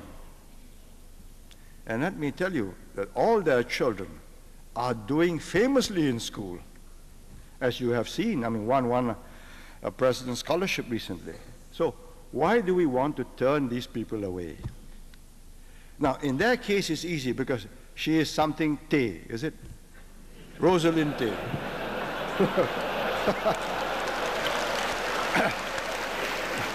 So, there isn't the same, the resistance isn't so great. So, well, not too bad after all. But I say, this is amongst the things we have to do. We have to desensitize questions of race, questions of language, questions of culture, so that we can talk to each other in a calm, rational way. There's no use, it's futile kidding ourselves, deceiving ourselves. These are important things. So when Rajaratnam says, Malaysian, Malaysia, therefore we must have a Singaporean, Singapore, I read him, I said, Raja's getting forgetful. When we said Malaysian, Malaysia, if you tell the Malay that he will become a Malaysian and he's no longer a Malay, he'll be very, very unhappy. He doesn't mind becoming a Malay Singaporean, but he wants to remain a Malay and identifiable as a Malay. And there are many Chinese who will be very upset if they can't identify their children as Chinese. It doesn't mean that they're going to be China Chinese. They are very different from us. Even Taiwan Chinese. And indeed, so many who have taken unkindly to our 25,000 Hong Kongers, they have emphasized to me how different the Hong Kongers are. Yes, up to a point. But in the next generation, they can become Chinese Singaporeans, because there is that irreducible identity in the person, the ethnic and cultural whole that will not change. The values can change. The attitudes, the sense of identification, that will change. But not abiding beliefs and how you see yourself. There are other items which should be desensitized or smoothed over, regulated, muted, like religious differences and the way we start converting other people into our religion. I'm glad that they have decided to go on with this religious harmony bill. I tell you the difference between them and me, really. I mean, simple. If I was in charge, as I was in the early 80s or early 70s, I would not have had such a long debate, white paper, discussion groups, dialogues, and so on. The answer to me was quite obvious. This has got to stop or we are in trouble.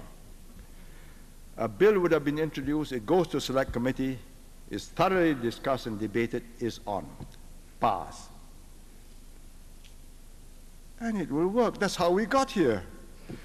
But all right, no harm. Provided it's not going to lead to interreligious conflict, let's take a few years. It doesn't matter. But at the end of the day, remember, if a thing is going to get better, if you leave it alone, then leave it. Maybe it'll get better.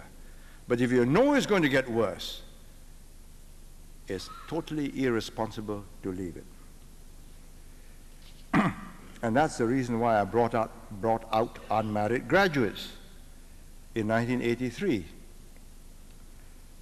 I'll give you the result of my bringing this out.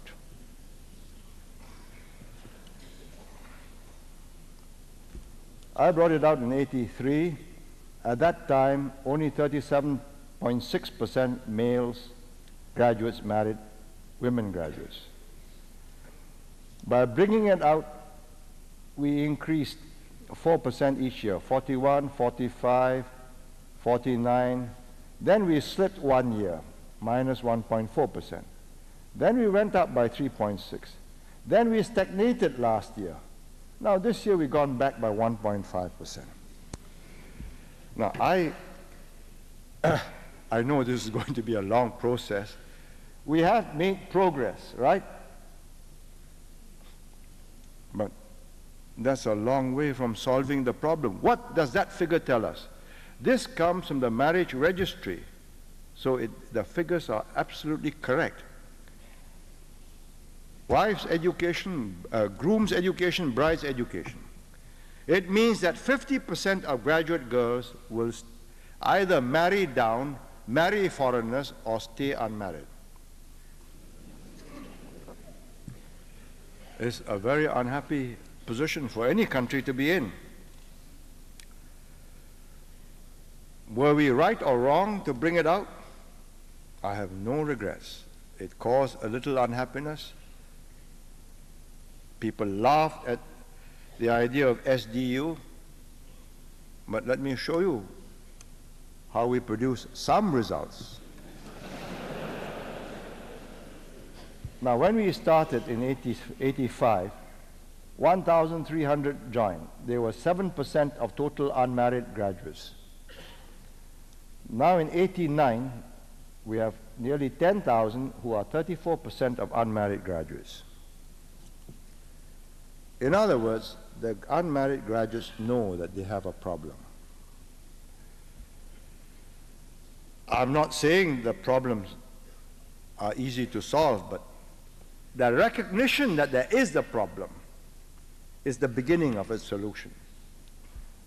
So you see 85 SDU members marrying themselves, each other, 91, 111, 200, 200, 239.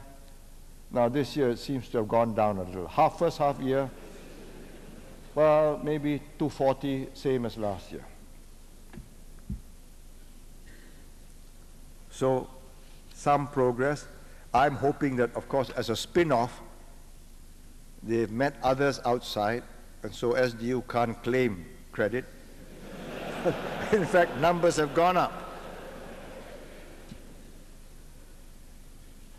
Another issue which was also very sensitive, and I give credit to Goh Chok Tong for having the gumption to tackle it, that's to reverse our population policy. He did it, I did not. I said, look, this is your problem, it's going to take a long time to reverse. If you like, start now. He did, he gave all those incentives, income tax rebates and so on. Now I'll show you the results. In the fertility rate, TFR means total fertility rate. Now you see 85, births, 86 went down, 87, 88 went up. Now, of course, this was dragon year. 52, and total fertility rate went almost to 2, right? From 1.4 in 86. Now,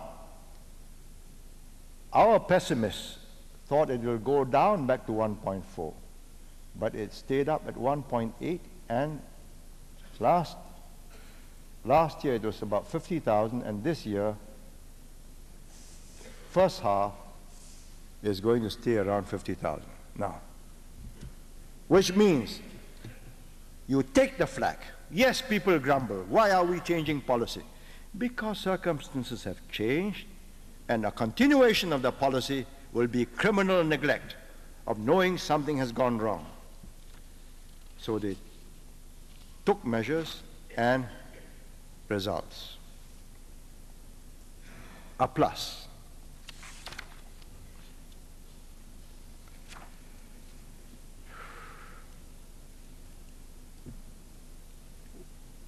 Which brings me to my next subject, the kind of government Singapore needs. Which brings me to my next subject, the kind of government Singapore needs. Very few countries in the world will have a government willing to tackle this, you know. You just keep quiet about it and pretend, you know. Pretend that it isn't a problem, that these are private matters and, you know, well, if people don't want to have children, we'll all die out in time, it doesn't matter. We need a government which is both bold and prudent.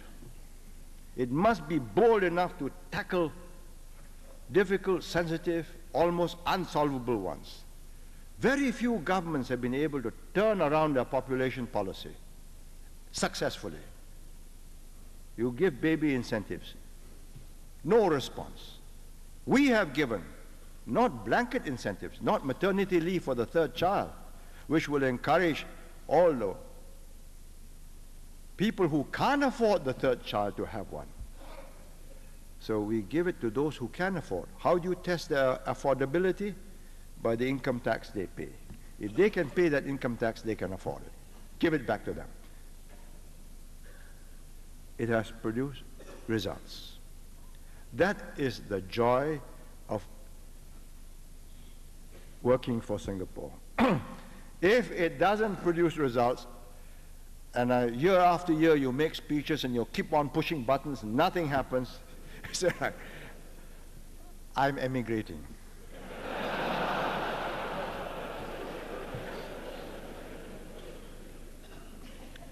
And I am dead serious when I said on the eve of National Day, get our ablest and our best into politics.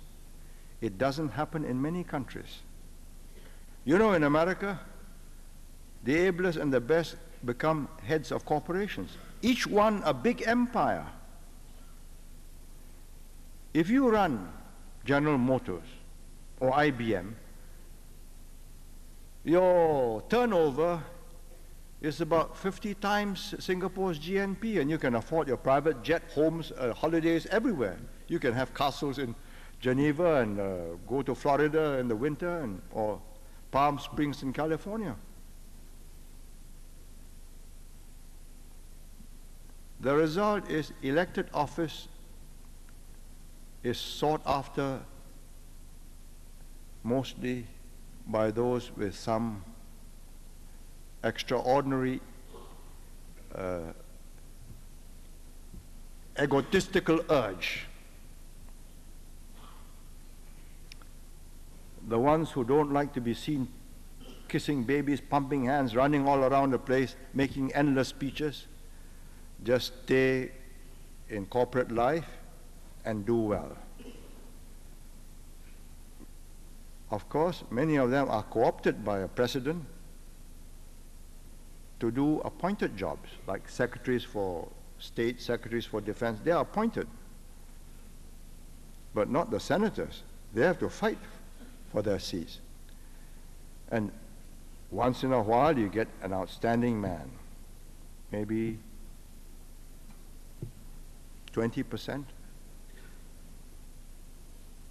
The bulk of them are very active, very robust, very outward personalities. But you take away their aides and their speeches sound different. See, you take a good man, whether he has an aide or no aide, he sounds the same. When he has an aide, all it means is he need not dig up the figures. The aide has dug the figures up for him.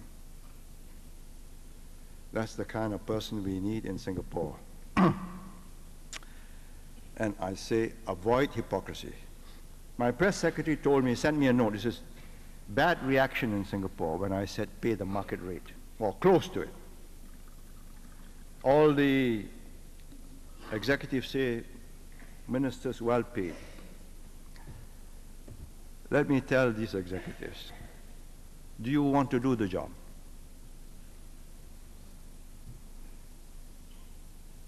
Can you do the job? I'll tell you from my attrition rate. This is after the last 12 years. Systematic recruitment. You ask Goh Chok Tong and his team. We have the list of all those who are potentially capable of making it. The top 3% of Singapore.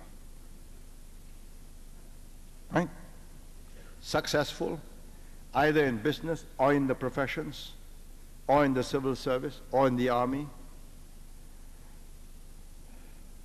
It's a small place. No more than a total of those within the ages of 30 to 45, at the most 800 people. We can put them all into one little laptop computer, all the basic data. They meet them, they have tea, they discuss, they have drinks, they chat, and they zero in. Out of those that go through the first committee, which Mr. Lim Kim San helps to sieve out, from them to the second committee, which I sit on, we have, before they reach, for every person that I see, my committee sees, there's already been 5 to 7 seen by Lim Kim San, and for every person Lim Kim San sees, Goh Chok Tong's team has seen another 5 to 7. In other words, something like 50. You see 50 and 1 reaches me. Out of 4 that reaches me, 1 is chosen. And in spite of that, the attrition rate is almost 50% to make a minister. Because you are not only good as an executive, you must be able to interact and relate with people. You must carry your constituency. You must put up with your constituents, enjoy their grumbles, or pretend that you are not irritated. It's quite a job.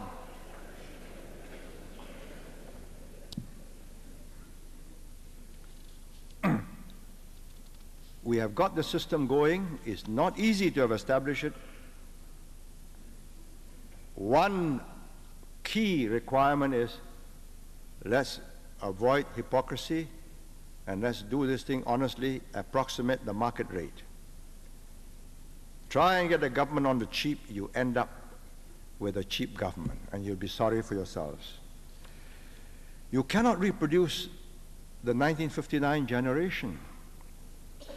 It's a different world. The 59 generation was the product of Japanese occupation. We were all young men. Dr. Goh Keng Swee, To Chin Chai, Ong Pang Boon, Rajaratnam. He was the oldest. He was in England as a student. We were stuck here with the Japanese. Changed our lives and the way we look at life. We were determined to do something about it. We sought each other out to create revolution, to get the British out of the place. You know, we were not looking for a career. We were out to topple the system. In other words, many of us got weeded out. Those who went drinking bitters in English pubs and talked revolution, when they came back here and they got the social pressure and they got no promotions and got squeezed, many opted out. So for every one of us that stayed the whole course, there were 6 or 7 quaffing beer and talking revolution as students. You cannot if you create another Japanese occupation and another upheaval, then you might have another such generation 10, 15 years later. Let's not do things the drastic way. It is now a steady state. Let us look for steady state leaders and carefully select them, get them in, test them out, and they stay in only after they've been tested. I tell you the advantages of doing it that way. You look at other advanced developed countries. Every election, they promise the voter everything that he would like. Free health, unemployment benefits, pensions. Who pays? They never raise taxes. They say, oh, this amortized over so many years, which means some future government must raise that money. Right? Net result is you have mortgaged your future. That was the problem with the U.S. security benefits for pensions and all that went with it. And they had to have a bipartisan commission to try and put the thing right.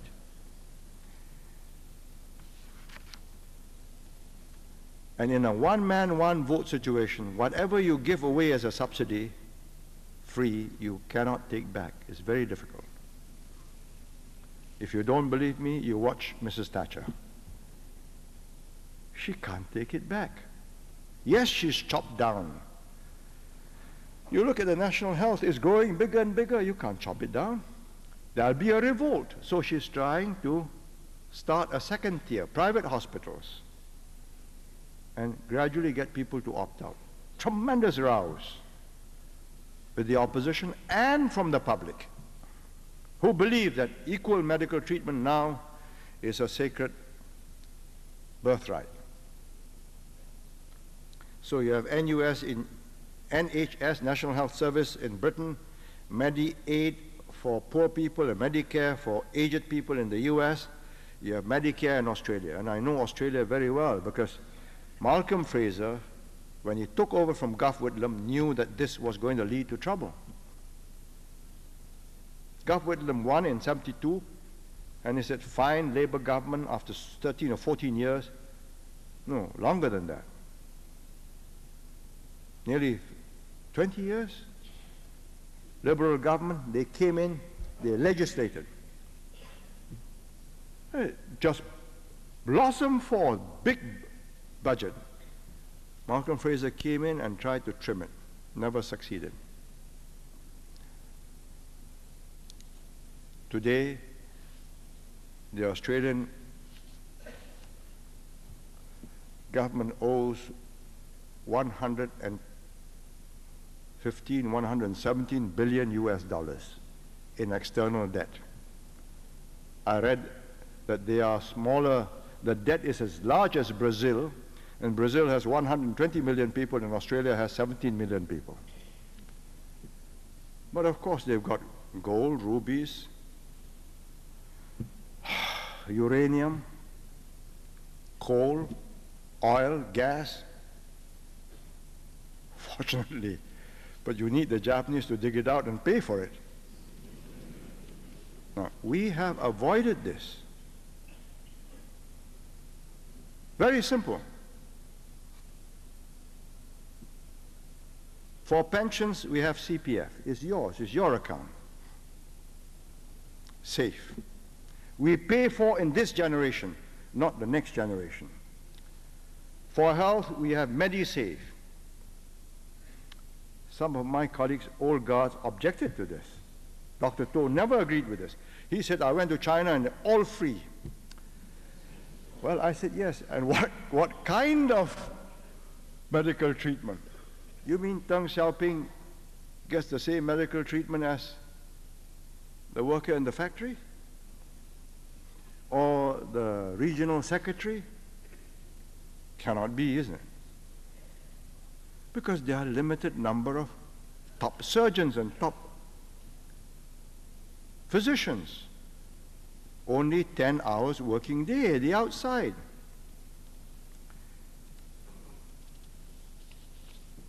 In other words, because we have bold but prudent government, we have not mortgaged our future. And every Singaporean is really an owner of assets, reserves. So,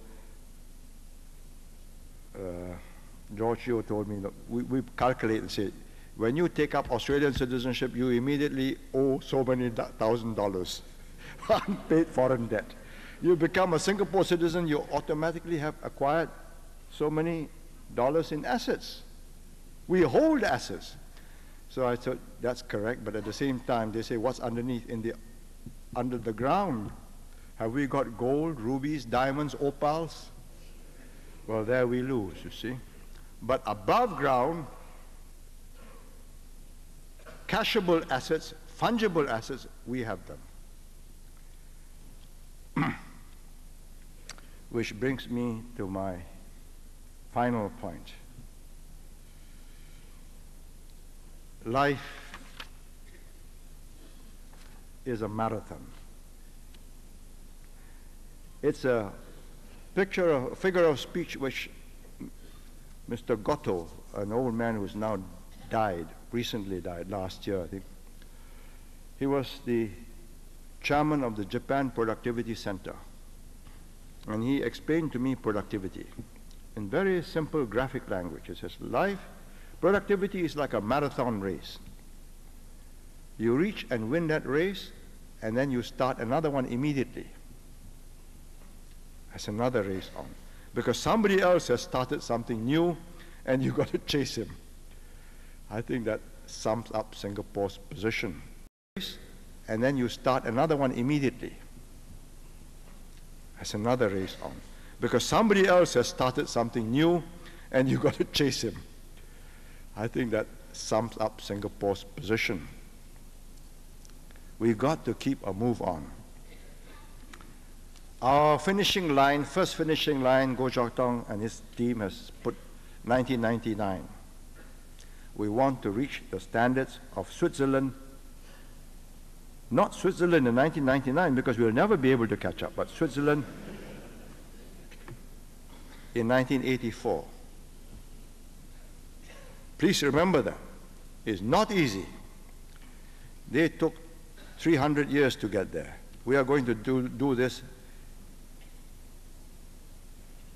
in 30 years.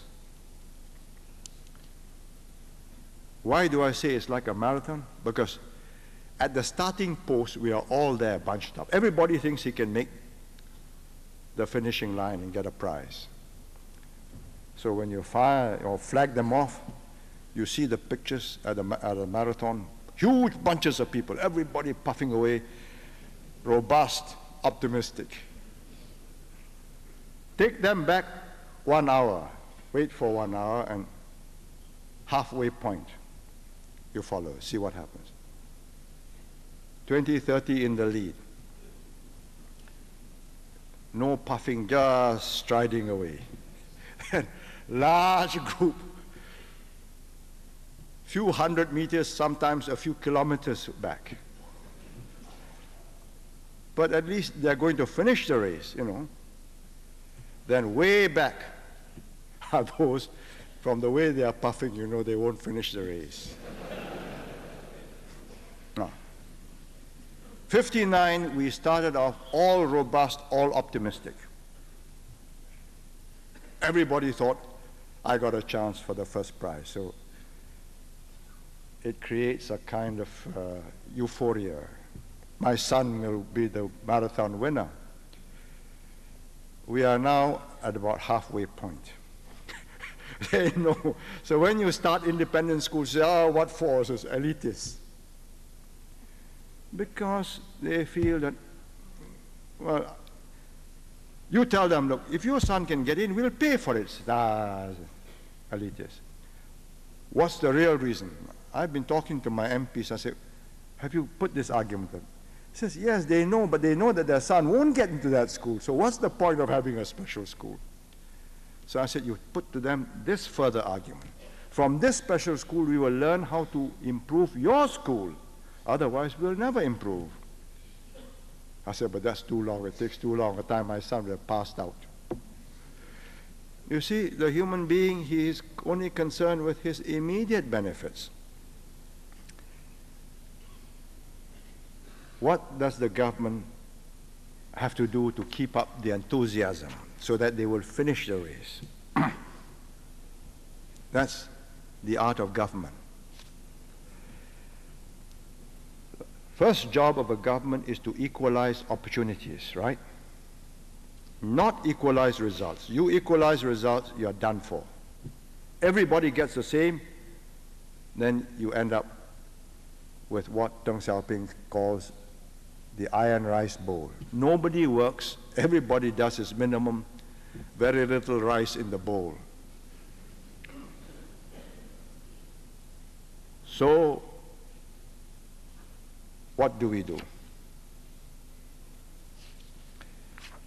I say the government can increase the consolation prizes at the end. You finish that race, I give you a consolation prize. You can't win, you won't break a world record, 2 hours and 30 minutes or whatever it is. Even if you take 5 hours, you finish that marathon, I give you a prize. But finish it. What is the prize? I increase your assets. Goh Chok Tong has proposed HDB refurbishing. $15 billion. Just increase your assets. But they want more than a refurbished flat. They want a new one. Well, why not? We'll give you the choice. We'll give you a second new flat, heavily subsidized.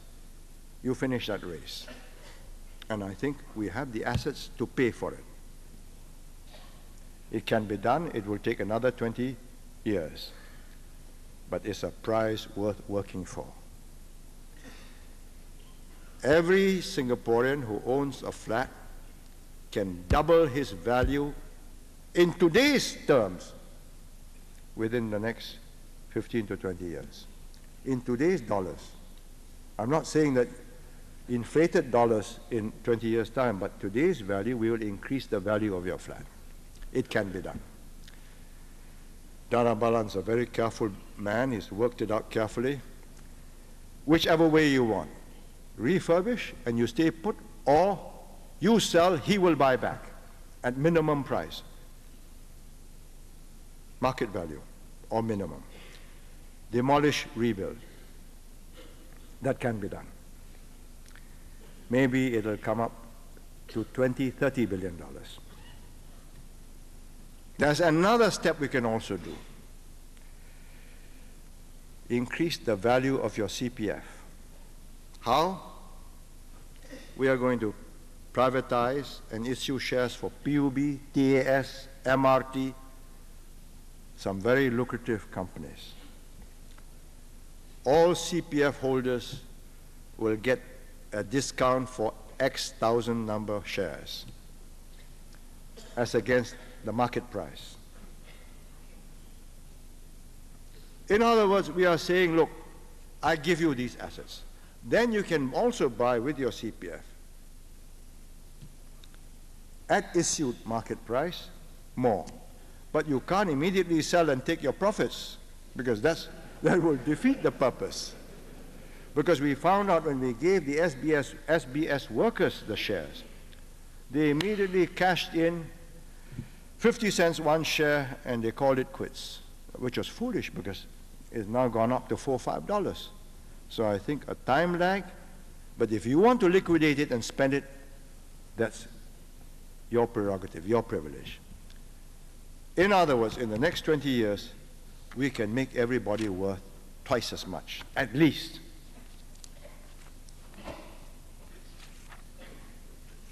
All this presupposes better education,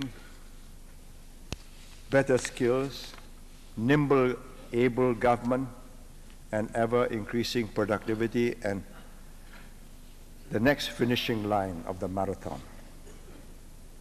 Which brings me back again to the backdrop.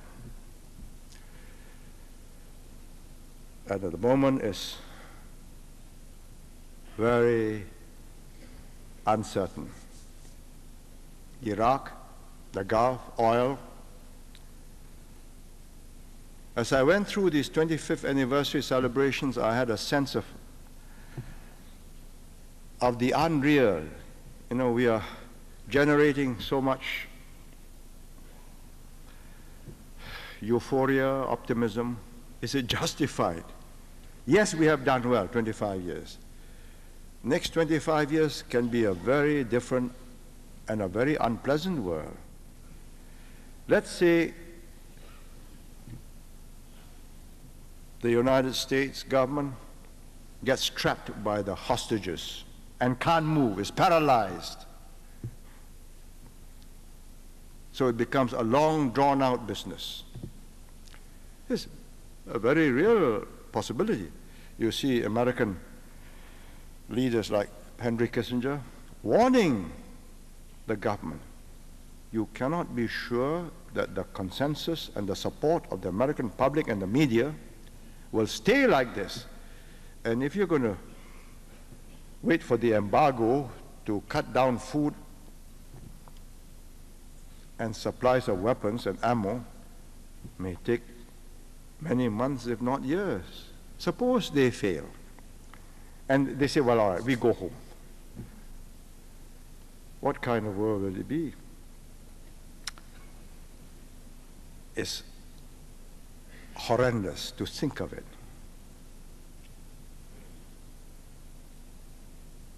We are on the brink, really, of what could be a great disaster,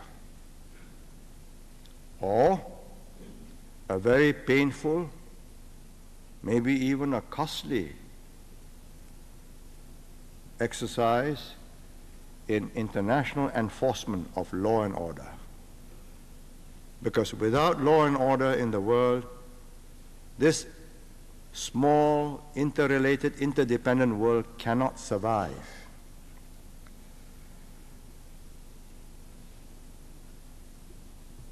The Scud missiles hit the oil fields at Dhahran.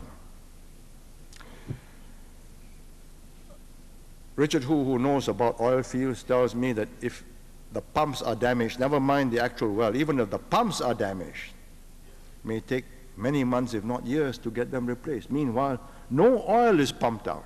Imagine the panic buying. It's already $30+. Somebody now talks about $40. You hit and knock out the Saudi oil fields and you take another 6 million barrels of oil a day out. There's going to be a very severe shortage and a recession worldwide. And if the industrial countries go into recession, how do we survive? I mean, even the oil producers, all right, they get rich up to a point, but they are also trapped by the inflation and the recession of the industrial countries. So as I participated in these celebrations, I asked myself, supposing Southeast Asia had gone like the Gulf, we would be like Bahrain, you know. Bahrain was becoming the international banking center of the Gulf because they are the most cosmopolitan.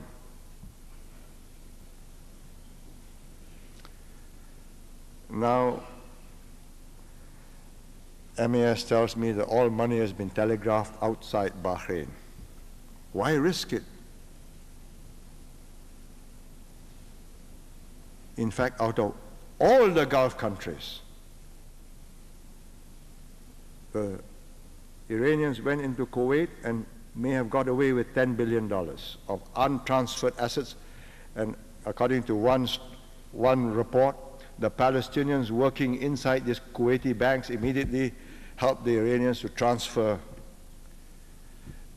Iraqis to transfer these assets. I don't know, maybe it's a libel, slander, defamation, but that's what the press tells me. So all the Gulf countries reading that immediately transferred all the assets out. So if Southeast Asia were like the Gulf, our banking center comes to an end. That's a huge segment of our GDP. I was speaking to Lim Chin Beng. I said, what's happening to SIA? Are your chaps still in Dhahran? He says, yes, we land there twice a week. I said, but of course, you know, we're watching the situation very closely. I said, what does that mean? I said, well, there are bookings out, he says. Everybody has made a booking with several airlines. So I said, what happens then? No show. He says, well, we then double book. But now the planes are not landing there. They have decided that this is getting riskier and riskier. So less and less airlines are flying. So let's suppose we are Bahrain, Changi Airport, you suddenly find flights cancelled. So we go back to security. Without security, without an international order, which means somebody maintaining the peace, the world cannot progress. It may be towards the next century, some limited form of international government, limited international policing is necessary. And I hope it comes about through the UN and the Security Council. But for the time being, as is seen in the Gulf, the United States have to take the role, right? If they had flinched and said, God, chap's got chemical weapons, 1 million men, he's got missiles, casualties, body counts, sacks, and they think of Vietnam, and they flinched, I think we are in a very different world. But they didn't flinch. They got the UN together. The Arab League got together. Arab nations and Muslim nations are in Saudi. This must be resolved in a way that upholds international law and order, or you will have international outlaws taking over. It's very significant. Who responded? The British. True, they don't have the resources, but they took the political decision straight away. 2 squadrons of Jaguars. You see the result of institutionalized memory? They know the Gulf. They know how volatile it is. They were in charge of the Gulf since the last century. They pulled out from Kuwait in 1961. So they know the place very well. It's also a cultural lag. Although they do not have the resources, the instincts to do the right thing are there. They went and said, right, I go with you. A tremendous help to the Americans. Otherwise, Saddam Hussein would say, you know, it's just Americans versus us. Now it's the UN, and in Saudi Arabia, the British, the French, Dutch, many fleets there, even the Soviets, and ground forces, 5 Muslim countries. The question is, how long can it last? Can it last? Every day there is $90 million over and above what it costs, just to be there. And it's a country running a big deficit with very big problems over savings and loans, S&L, and all kinds of difficulties. But it's undertaken to do a world job. Pax Britannica lasted over 120 years. The British Navy, of course, in the days of the steamship and the sailing ship. So technological change slower. They maintained the freedom of the seas, international trade for over 120 years until World War II. After that, the Americans took over. So the Americans have done it for 45 years. Can they do it for another 45? I have reservations. Not that they lack the will, the resources. Can they do it for another 20?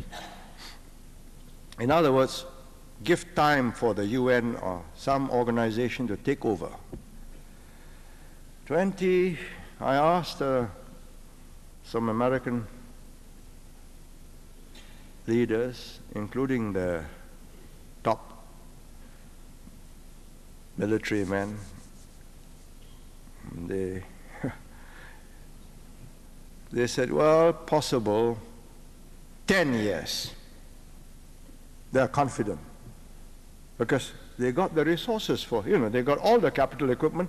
They can carry on for another 10, maybe 15 years. But 20 years, next generation of weapons, that's a big expenditure. In other words, the future is going to be a very problematical one without some Pax UN or Pax Americana amended -Japan -EC -Soviet Union maybe, or the Russian Republic. Some such Pax must be established, or you will have international lawlessness. As the Chinese saying goes, 大鱼吃小鱼，小鱼吃虾米. Big fish eat small fish eat shrimps. So we say, well, we become tadpoles. That is really the crux of life for Singapore. So when I met Li Peng, the Premier Li Peng, yes, he has problems, enormous problems, 1,100 million of them. But there can be conflagration in the Gulf. It's not going to affect the standard of living of China. They just carry on. They grow their own rice. They have their own oil. Maybe investments will slow down. Markets may be more difficult in America. But for us, an immediate lowering of all economic activity, because we are geared in. Their external trade, a miserable small 6-7% of their total GDP. Ours is 320% of our GDP. So you see, our vested interests, and indeed the vested interests of all the countries in the world with links with other nations, trade, investments, we require a peaceful, stable environment. Who will play policeman? And for how long? I cannot answer that question. I know it's not going to come in my watch. As far as I know, I'm leaving my watch with Singapore in a relatively stable international situation. If it is going to go wrong, it will not be Goh Chok Tong's fault. It will just be because the international situation has changed. And this is a fact which they recognize, and I'm hoping Singaporeans will recognize. So you may well have, as Singaporeans, faced with certain developments which the government may find difficult to explain publicly, to take more measures to make sure that on our own we still can do something for ourselves. It is in the nature of our geography, our demography, and the strategic situation we are in. not our choice. Given a choice, we wanted to be part of a larger whole called Malaysia. It was not to be. This is what we have. We make it work. And I think if we got that will, we will make it work. Those who are faint-hearted, well, there's the exit for you. It will always be an open country. You can move in, you can move out. There is no other way in which we can live. What made the difference in Singapore was that a group of men in 1963, 64, 65, when we were in Malaysia, we decided that we are going to live only one life. We must die. If we have to die, we will die for a cause worthy of our lives. That made Singapore possible. We couldn't be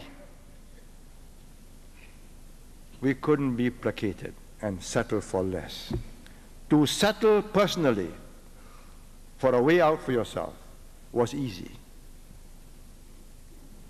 And generous exits, golden parachutes, golden handshakes were in abundance. But that broke a trust we had. That made Singapore possible. I believe we've got a group of men similarly determined. I'm not sure whether in a crisis they got the same tempered steel, but I think quite a few will measure up. The question is to get more. And each generation, each election, you must find 10, 15, 20 good candidates, and amongst them 2, 3 potential good ministers. You need a population that understands that. Then it will work. If you believe you're going to get good government, whatever you do, then you're going to risk it all away. You take chances. You vote in jokers, cranks, weak men, worse, charlatans, plausible men.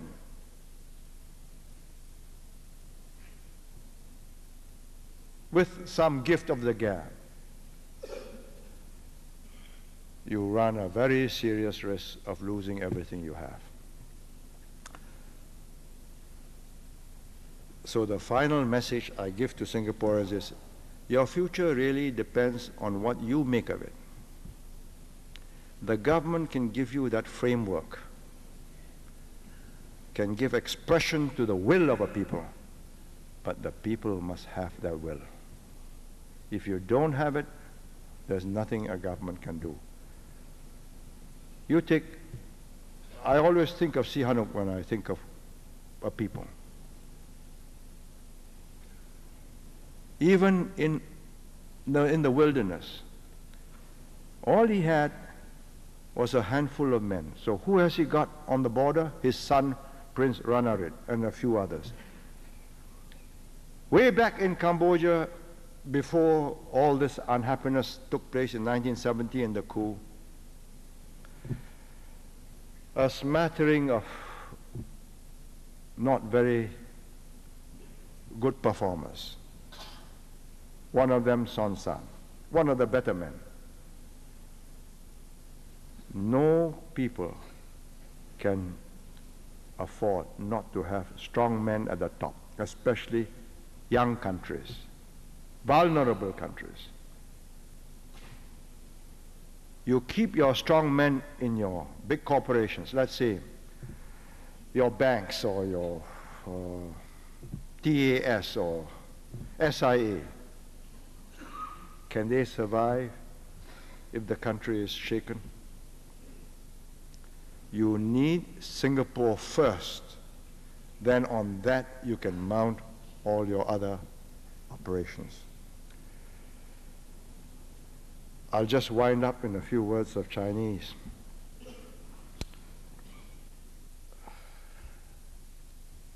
我做一个总结论。Let me summarize. 我们的命运 Our fate 是新加坡人民自己来决定的。 is determined by the people of Singapore ourselves. 人民有没有那个意志？ Whether our people have the 国家 will, 这样小， our country is 人 so 口这样 small. 不值得说是一个国家的We have a population 260万， of 2.6 million. 很难维持哈。 It's difficult to maintain 可是过去的 a nation.